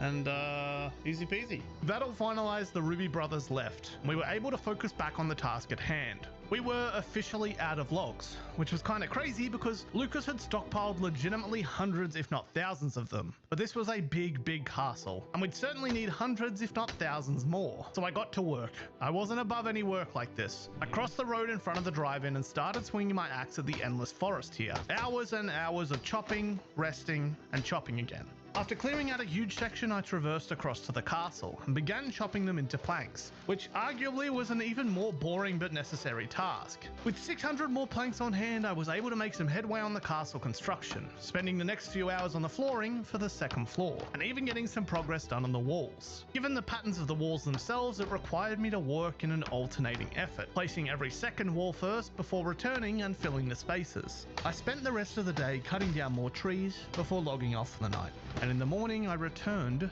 to some interesting and exciting visuals. I dare you to let me build you a completely free e-commerce store, preloaded with 20 handpicked products. What the hell are all these flags doing on our castle? What have these lads been doing? Oh my. That is, look at that. That is teamwork right there. With all these planks, I was able to make even more progress. I was extremely lucky to have diligent, hardworking team members to keep up the supply. I completed a patterned outline to the second floor and filled out the spaces, leaving a design in the floor. I wanted to make it a little bit unique on every floor, with different functions, features, and utilities, which worked out great as you'll come to see. However, work came to a halt as we received word from Rubytown that our trade deal was ready for completion. Yep, got that contract right here. Yeah, but look at that. Doctor, your certificates are in that bag. I don't know if I should call it a trade deal, but whatever. All right, Doc. You can load up anything you need in the top of the bus here. So officially, Dr. Arthur had joined the group. We picked him up with all his medical supplies and returned home to the castle. But this was not the only interesting thing to happen during the day, because as I arrived home, there was another twist in the story. Well, you know what? You gotta be, Hello? What? Hello? Who am I talking to right now? It's Keza from KL Emporium. The fuck? Keza, it's me, Brawlo. Brawlo? What's the chances you're on frequency 100? I've been on 120 this entire time. Well, we've been leaving advertisements everywhere. We've got a business running over here. A business? What kind of business are you running? We're in the trade business. KL Emporium, the best traders in town. Oh, really? That's interesting, because I'm actually looking to do some trades right now. How many glass panes you after? Oh, we need a lot. Okay, well, but also not that many. Any other? I guess. How many do you have? I'll take whatever you have. Maybe 10, 15. Oh, that would be enough. Or you know, if you're talking guns, you know, we only really want the best of the best. You know, AK-47s, you know, that kind of thing. Yeah, we have plenty of oh, you got a lot of guns over there, huh? We got plenty of spare. Where are you living at? In Mockport. Oh, you're living in Mockport? Or near it. Like, where exactly do you live? Like near Mockport. Well, look, man, I'm willing to trade for them. I don't know how to get to where you are though. No problem. I can get to you. I have my ways. Oh, okay. Okay, sounds good. Oh, Keza, I'm glad I'm hearing from you. Yeah, you sure too, we'll man. Be, doing some good trade deals soon. I hope so. I hope so. Yeah, I'll be in touch with you, bro. It's nice talking to you. Is he gone? Yo, these guys must be fucking loaded, Frankie. You hear how many guns? I asked how many AKs. He said it like it was no problem. These guys must be fucking loaded. It was clear that wherever Mr. Brawlo lived, there was a plentiful supply of high-powered rifles. And as I've mentioned, up to this point, we hadn't found a single military base or proper gun store. So we were very, very interested about the prospect of more firepower. Mr. Brawlo was definitely hiding something. As to what that was, well, we'd have to wait and see. Now at this point, we had a total of 5 members in our little KL Emporium team. There was Lucas, who you know, Frankie, who joined earlier, Dr. Arthur, who just signed his employment contract, and Little Guy, who hasn't shown up much lately but is around and about during the first chapter of our adventure. We were a well-oiled machine. We'd picked up some good characters and hard workers, and work on the castle was steady and efficient. Over the next hours, I completed the entire wall on the 2nd floor and began the work on the flooring for the 3rd. I kind of had a rough idea of what each floor would be, but we'll get to see that unfold as the castle grew closer to completion. As I reached the halfway point on the next floor, I heard a familiar voice. Hello? Who's there? Who's that? I believe Keza. There's this individual I haven't seen before out here. How can I help you today? Hey, Brawlo? Mr. Brawlo had arrived. Surprisingly quickly, I might add. Oh yeah, all the way at the top, just building right now, man. Hey, man. Something, aren't you? Oh my god. Yeah, well, you know, when you have this stuff, you know, how did you guys get here? Oh, we just, we drove up. Yeah? You didn't park inside? Well, we parked a little further out, but we, What do you get? Well, let's grab your car. Oh, well, it's not near here. It's a bit north. When'd you ran all the way here? Well, we make sure we don't. Oh, you have to move into your. We got a little lost. We parked over like near the industrial complex. Work if it's on the ground. Oh, moved into your inventory. Okay, yeah. Man, what kind of car you got? Yeah, and There's a little advertisement piece. Feel free to take that, one share that around, show it to people. Voting across. Up to you. It's our little pamphlet. Oh, cool. Yeah. Well, what can I do for you guys? Oh, well, I'm here to exchange a few things, you know?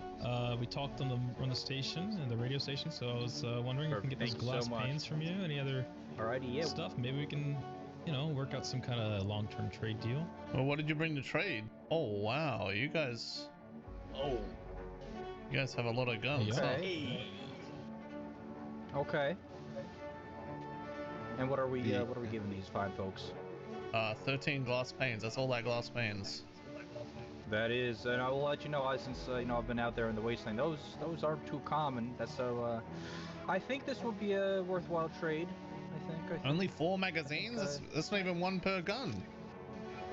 That is true. Do you have a 5th magazine to swing the deal? Oh, that one of these. One extra magazine. Yeah. All right. Man, you guys look loaded. Look at their gear. Well, that was much. You guys got quite the freaking base here, man. Yeah, but you know, we haven't got a lot of military gear, you know. KL Emporium prides itself on its robust acquisition system. I'll have you know. Where go ahead and slurp that up, base. Yeah, where are you guys living? Yeah, so we're from Mockport. That's kind of whereabouts. Because I've been down there. I haven't seen a lot of like houses or anything down there. Yeah, it does seem a bit barren. Yeah, I mean, we're not like in Mockport. We're just like right outside of it, kind of thing, you know? Okay. But yeah, what's how many are with you guys? That's some interesting information you're asking there. How much do we trust these guys? I've never seen this many people in like I one mean, spot. just unpack it, Lucas. Yeah, so they won't tell us exactly where they live. They won't show me what they drove here in. And they want to know how many people we have in our base. So we don't trust them a lot. We, you know, we showed you where we live. You know, we showed you all our belongings. You know, I just feel like, you know, trust goes both ways. You know. Yeah, it's a two-way street. You know? Keza, is it okay? Look, Keza, can I maybe see you by like alone, like just you and me? Where I'm from, Keza, it's not exactly around here. It's a bit off coast. Okay, that's all I can say. Yeah. Oh, I see. And if I were to show you this place and tell you any more things about it, you'd have to come with me, and you'd have to swear to never, to treat it with confidentiality. Is really all I'm saying. You know, like. I don't understand. What are you worried about? Just when you some people might want what we have. Is just what I'm trying to say. You know, I'm willing to share. But like some people might want it and try to take it for themselves. So it's just not exactly what I'm interested. You're making it sound like it's very, very good area. Nice place. It's remote. That's just the best part about it. Yeah, fair. You really drove all the way here from the coast? That's a long way. Multiple transportation methods. We have a boat. Yeah. And yeah. It's a long way to drive. You really made it up here in a car? Must have taken you ages. I've been down the coast before. I've seen some stuff down there. So yeah, that must have taken you a long time to drive that far. Because I want to trust you, man. I want to trust you. I want to share this information with you, but I'm afraid you can trust me, man. I'm just I'm a good businessman, Why? I just feel like you're not telling me something. There's something I want to tell you, Keza, but I'm afraid to tell you, man. We go way back, man. That's why I want to tell you. What is it? Fuck it, just come with me. Let me show you my car. Now remember, like I said, I got here a certain way, and this is my car. That's not a. This is it. Car. Why don't you hop in? I'll take you for a spin. Sure. Wow. Yeah, this is This is how I got here, man. Yeah, this makes a lot more sense. I thought there was no way you made that drive in a car. That would have taken days. This revelation was no shock to me, but I have to be honest, business is business. And whatever Brollo was hiding offshore was clearly of a high enough value that he was willing to hide it from us. And if he had a helicopter all to himself, it begs the question of what else he has back there. With that all being said, we parted ways with Brollo's group on friendly terms, taking note of everything they'd mentioned about their base location, with very specific details. Offshore, far away, secluded, somewhere that they were able to get their hands on more firepower than we'd seen in this entire region. Very interesting. For now, while Brollo and his team were around and active, we got back to work on the castle. Completed work on the 3rd floor and worked my way through the walls of the 4th floor. With each floor, I tried to take a new approach to design in anticipation of our eventual floor decorations and purposes. On the next floor up, I opted for a 2-part design. First setting up the border of the first color, adding a borderline, and then beginning the dark grey carpet on the second area. At this point, by the way, working on the outside edges was extremely dangerous. Falling off here would mean instant death, not something that is very productive when it comes to building a castle. After I finished the majority of that floor, I spent some time trying to establish exactly where the height boundary was, building staircases up until I encountered the build limit. This was important to understand ahead of time so I could appropriately plan out the roof designs early enough that they would fit. During the entire Mr. Brollo exchange, and the hours since, my teammates had been constantly chopping down trees and cutting them into planks, so progress on the castle was about to skyrocket. Now our first goal was to fast track the structure, all the while waiting for Mr. Brollo and his gang to log off. For no particular reason. With that in mind, I continued, working on the walls on the next floor up, completing an entire floor for the most part in one night. But before long, the real night had fallen. The world went quiet, and Lucas and I were still hard at work. In Albion, no matter where you go or what you do, your mount will accompany you on your journey. Perhaps you'll pick the ox, a merchant's best friend. It can carry anything you throw at it. Anything. Okay, maybe not that much. Or the fearless armored horse. It doesn't mind riding even into certain death. And in case you want to cosplay as the ultimate edgelord, we've got just the right mount for you. So now they came over here and they said they had like some secret base. Yeah. It's only me and you online right now. What if we... What if we just had a little peek, you know? Oh well, I don't think that could hurt. Now, if you follow me, I picked something up. You know, one of them was talking about how they were set up on the riverside. Yeah. Right, and I remember one of them was talking about a boat. Right. Well. Yeah. I went and picked something up. I wasn't able to find a helicopter like he wants it, but you see that? Oh, Lucas. You are Yes, too sir. valuable an I don't know why asset. it's, I don't deserve you. So if we go down to New Albany, we've got to be very quick and quiet about this, because right now I think they're sleeping. But I don't know how long that's going to last, Yeah. you feel me? I feel you. Let's see. Go down to New Albany, we go onto the river, we go up the river, and we see what we find. Lucas and I set off in the dark of night, boat in tow, making our way down the highway to the coast where we'd begin the hunt. And make no mistake, this was one hell of a task, but the scent of loot was in my nostrils. I feel like SEAL Team 6 right now. And in the early hours of the morning, we set off on a journey that took almost an hour in real life. A mammoth trip, following the coast and looking for anything out of place. Until finally we noticed something, far, far down the coast. Oh? What's this? That's it. That's what they were speaking about. Great Divide. And moving our boat into this space, we would uncover something very promising. Oh shit, hold on. I wonder what's a little dock. Should we go down, you think? Like, I don't think we stay on the boat. We'll be faster on foot. No? Yeah, I think we would be. I'll park it here at the dock, I guess. Yeah. Good of a spot as any. We made our way onto this landmass, uncovering overgrown buildings and eventually, after making our way through the forest, a road, an entire town. We worked our way through, clearing the undead. So far, no signs of life. We kept searching, convinced this landmass was no coincidence. Look at this place, man.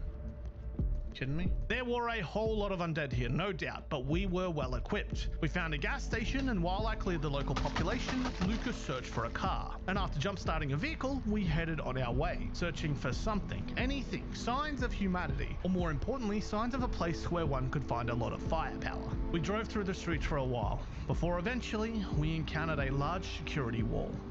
Oh, what's the bag? See that? Bag. Player activity. And a dead zombie over there. The hallmarks of a military occupation. And after following it along, we found exactly what we were looking for. Oh, what is this? Go in there. The hell is this place? This looks like an airstrip almost. Yeah, look, 27 on the ground there. They have a fucking airport? I swear to God, if we find a base on this island. Broken fence. Dead zombies. Dead zombies. More dead zombies. Is this a military base? 2 M16s, 3 MC4, 5, 6. This is a fucking 7 military M16s. base. This is a whole base. Helicopter pad up there. You see that H? Keep going. I don't see a base here. There's no way they're living here because. Look, is that a gun just on the... That is a There's gun. guns just on the ground.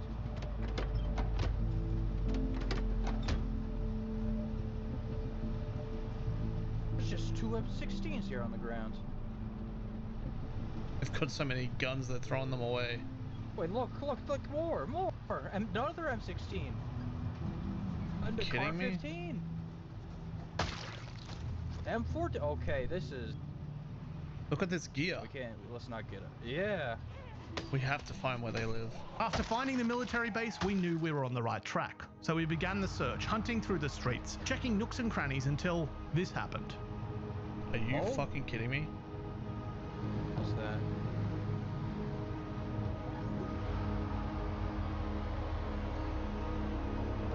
Are you kidding me? There's no way. There's a bus.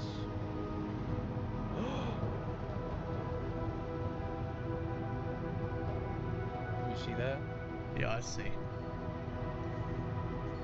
Drive in.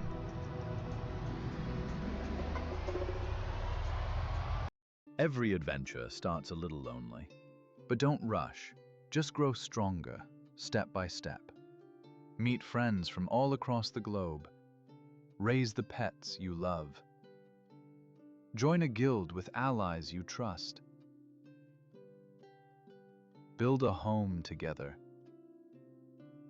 And when you are ready, face the challenges awaiting you. Top Heroes. Connect with the world.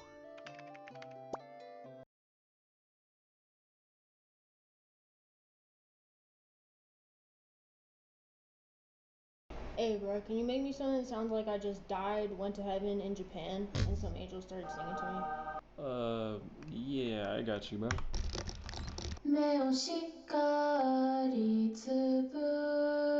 Yeah, that's exactly what I was talking about, bro. For the lead, I want like a glitchy alien siren type sound. So something like this? Wait, how did you find it that fast? Because I'm using Co-Producer. It finds samples that fit the track, and it's got a bunch of unique sounds so I can find anything. Okay, but can you find a hi-hat sound that sounds like Streaming water against the metal wall soaked in delay? How did you know that? Because I just know, bro. So something like this. I want something that's a little different. What about this? Wait, that's perfect. How'd you even do that? All I had to do was press reimagine, and here's the final beat.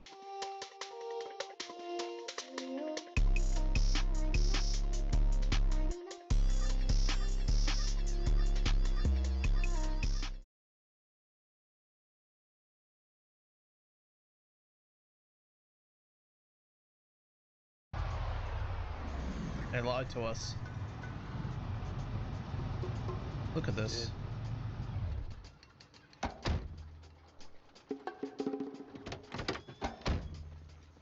Another 4 M16s, 2 CAR-15s. Here, we'll swap. Oh yeah. What are we supposed to... This is... Here's what we do. We go back to that military place. And we load the up. I can agree with that. We go on a war. But like I always said, business is business. And we needed ourselves some of those nice fancy guns and armor from the military base, so while Brollo and his crew slept, holy shit, we went to work. Our goal was to acquire the mother lode of firepower and armor, and load it into all the biggest cars we could find.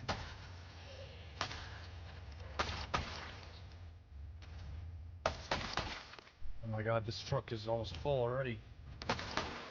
There's just so much armor and ammo. Go. Oh, they'll know someone's been here, that's for sure. After clearing through everything we could, loading it into cars and then driving those cars back to the boat and loading the loot in, we were about to head back. But we recognized that this trip back home would take literally 2 real-life hours. Now, I don't know about you, but that didn't sound like too much fun. But while Lucas and I were talking, I came up with a really stupid idea. We could go over, we could make a pit stop at their base and, just kind of grab a gas can. Take the alley, take all that stuff home real quick and then just bring it back? You better hope they don't log on. That would be so... honestly, shit. Assuming all things went well, this trip home and back in the heli would probably take us half an hour. Now, yes, that would save us a huge amount of time, but if any of Brollo or his group logged on in that period, they would find the heli gone, and we'd be in for an actual war. But I'm full of stupid ideas, so we decided to do it anyway. Fuck. Oh my god. I had taken all of the stuff from inside the heli and stored it in a separate location, so if all things went well, I could replace the items inside the back exactly as they had left it. And with that, we flew across the land towards our castle home. Alright, we're on the clock. We were able to finally understand just how large the scope of this land was, and after only about 10 minutes of traveling, we'd arrived home, quickly unloading every last item onto the ground. Alright, let's go. Yeah, a little bit back. Our heist, successful. Stupid, but successful. Now, the journey home was a long and arduous one. We decided to ditch the boat to the nearest shoreline and instead find a car nearby, as opposed to the 45-minute long journey home. That wasn't particularly easy, given when we did find a car, we needed to navigate through trees and fields in hopes of finding a road. But eventually we found success, locating a road that headed north towards Lanesville and our home. And it was still a long drive, don't get me wrong, but a 20-minute drive compared to a 45-minute boat ride and then a 10-minute drive anyway, it was a big improvement. And we wouldn't really need the boat anymore since we'd taken all we'd needed from the island where Brollo lived. Just Brollo didn't know that, that was all. Dude, I'm tired, but we accomplished what we set out to do. We did, we're ready now. We sent a message. We are ready now. With that accomplished, I called it a night. We had plenty of high-value guns and armor, and there was only one thing left to accomplish. In the morning, I awoke and quickly reconvened with our doctor. Dr. Arthur? Yes. Hey, there's a bunch of guns that we acquired on a looting run, so make sure you're stocked up, and some much better armor in there as well. I think I'll be fine. I don't need a good weapon or armor. Have you? Oh, we need to make sure. We need to get your office up and running. We need to work on this interior. So it was a part of the plans to get the doctor a working space, and we had a plan in place for that. This second floor above the bottom floor was to be a communal space with different interior shops and structures. I left that part to the team. They would all be able to make their own little spaces in here while I continued with the castle structure. And continue I did. The next floor up was firmly in the works, opting this time for a cracked stone texture. And if you couldn't see already, my team had worked through the night on providing more logs and more planks once again. Best team I could ask for. Over the next few hours, I finished the next floor before I had a visitor. Howdy there. Oh! Oh, just drive in? Yeah, just drove in. I was gonna... You the fella that came by Ruby Town with the army bus? Yeah, that's me, man. Hey, I'm the owner of KL Emporium. Welcome to our welcome to our abode. Yeah, this place looks nice. The whole fortress over here. Yeah. Yeah, I mean, we've been hard at work, as you can see. I can see that. Are you here for trade, or? I'm here for a little bit more permanent reason. I don't... Ruby Town, right? That Ruby Rod fella. Seems the apocalypse has gotten to his head. I don't trust him. Oh. And not only that, he left this into our house. He took all of our guns. Wait, what? He repurposed all of our guns. Are you kidding me? He repurposed like a FAL. You can't do that. MP5 suppressed one. Yeah, I don't know what he did with it. And they barricaded their place and like you can't even get inside of it now. I mean, do you They want were it so back? mad We since can the start of go the down there apocalypse. with, you know, with some I'm not worried weapons. about it. I just want to leave that behind me. I know you. Oh, you're seem looking like for somewhere a to nice live? fella. I was wondering. Yeah, looking for a new place to live. Oh, sure, I can write up a contract for you if you'd like permanent employment. Obviously, our little practical joke at Ruby Town's expense had put them on edge. I felt a little bad, but at this point we'd gotten 2 employees out of it, so I looked on the positive side. And I was able to get back to work before I had someone else knocking on my door. This one was a lot more surprising. Hey, Keza.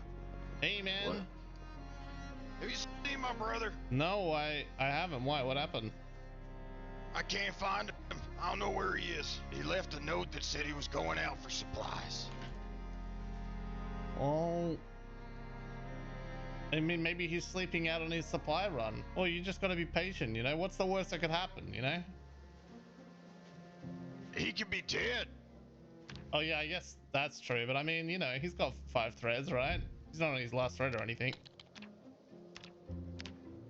That's true. He could be fine, but he builds everything, so it's basically like he's died forever. Yeah, Anyway, anything else I can do for you, Mr. Rod? No, I'm gonna go try and find my brother. I miss him so much. Yeah. Oh, yeah, I miss him too, man. That sucks. I don't know what I'll do without him. Well, you can just sign an employment contract and come join the team.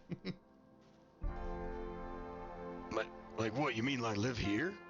Yeah, well, under our standard employment contract, yeah. Well, I mean, he would want the best for me. I guess I'll live here then. Oh. Oh, okay. I mean, all right. I would have to get you to sign the contract. Can I ask for one revision? I mean, you can ask. Sure. Okay.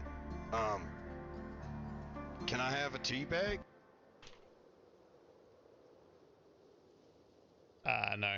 Yeah, I don't really know how things played out like this, but I guess we now employ Ruby from Ruby Town too. The tale took a bit of a turn when Alex Ruby turned up alive the very next morning. It's crazy. No, he's a zombie now. Ah, it's a fucking ghost! Is he alive? Shoot him! He's real, guys. Don't He's shoot. real. Don't shoot. wait, Don't yeah, shoot. He's no, real. Don't shoot. No, he's Oh. dead. I'm not dead. I will be in a He's minute. really Oh, saved me. Jesus Christ. You said he died. You really shot him.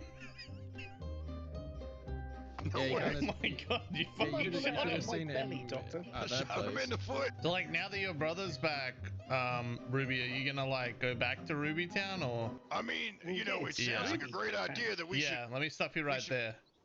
You got a full-time contract, buddy. You're not going anywhere. But, like, What did what you about? sign? I don't know. I can't fucking read. But How much would it cost to get my brother back? Well, if he goes, you stay. What if I got you a helicopter? Do you have a helicopter? There was a guy What? came to Ruby gas station in a helicopter. So to be clear, you'll bring me the helicopter, and in return, I'll allow Ruby to go to Ruby Town. No. I get his contract. He becomes mine. what?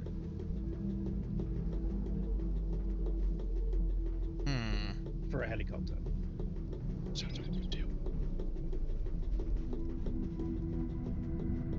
Nah, pass. How about this? How about this? How about this? Counteroffer. Counteroffer. You bring me the helicopter, and in return, I do the great honor of employing you.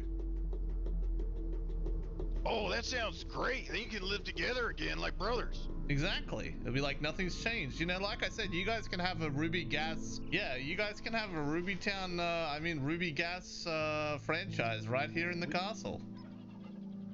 A Ruby gas here. That actually, you know what? Sold. I didn't believe Alex would be able to find a helicopter, so it wasn't worth concerning myself over. Construction on the castle continued. Over the next hours and days, I continued, wall by wall. This cracked stone level was to be the roof. since with the towers on each corner, we'd be at a height limit. But once these walls were placed, I was finally able to start decorating the interior and making each of these floors purposeful. On the 3rd floor, I began work on a throne room, building a large number of benches and a throne area at the front. I placed some walls to enclose either side and filled the extra areas with a few bookcases. On the 4th floor above that, I'd establish a bar and disco area with a few seated spaces and a dance floor in the center. As I traversed back through the 2nd floor to collect some more materials, I could see that Dr. Arthur was working on his doctor's office, and there were a few other structures being built. As I'd mentioned, this was to be a communal space so everyone could have their own area. Of course, if they did, they'd be available to work 24/7, as all good employees should. The 5th floor would become the heart of the future general store. I built shelves, cabinets, magazine stands, everything to stock up so that we could have a supermarket within the castle itself. In the following days, as the castle began to take its final shape, we actually found a wandering gentleman who previously lived in Ruby Town. Ruby sent me here. He said there was a doctor that might be able to help. Yeah, we have a doctor here at KL Emporium, an in-house doctor. He said that I might have to make a deal. Yeah, let's have a look at you here. Just pat you down. Careful. Oh yeah. Oh yeah, your foot's kind of fucked up there. The thing is, like, we only provide medical services to employees, like contracted employees. You see why that's problematic? Well, I mean, contracts are so vast. I guess we could write up a contract. Yeah. Oh yeah, we can definitely write up a contract. That's no problem. Okay, well, I signed it. Excellent. Welcome to the team. So our KL Emporium family continued to grow, and to follow through on our collaboration plans with Ruby, we set forth a new concept for the ground floor. This drive-in would be a drive-through, where you could pump gas inside the ground floor and then head on your way out the back end. So we had a new sign and some pumps installed, which you definitely can't do without significant modding, but we did it for the content, okay? This drive-through was perfect, and Ruby was going to work on expanding out its features so they could also have a counter and a few other services within. With my carpentry skills, I helped Ruby pave a pathway through the castle so you could clearly see where to drive. And frankly, this was a pretty cool addition to the structure itself. I was happy to have Ruby here, even if he was a little loud. I continued work on the upper floors. In the bar, I added a huge amount of wine storage. Not that we had enough wine to fill it, but it was the principle of it, the aesthetic. I checked out Little Guy's little hut. We hadn't seen much of him on this adventure because he was a deep sleeper, but his little room added a lot to the 2nd floor. And Dr. Arthur's medical clinic was also complete. He gave me a walkthrough, and he even had a built-in bathroom. As we started to finish off floor after floor, however, we heard a sound overhead that was unexpected, to say the least. Wait, take to be dancing? What do you mean? That's disgusting. Oh, what the? We got a visitor? What? I can hear something outside. Oh, I think that's our helicopter.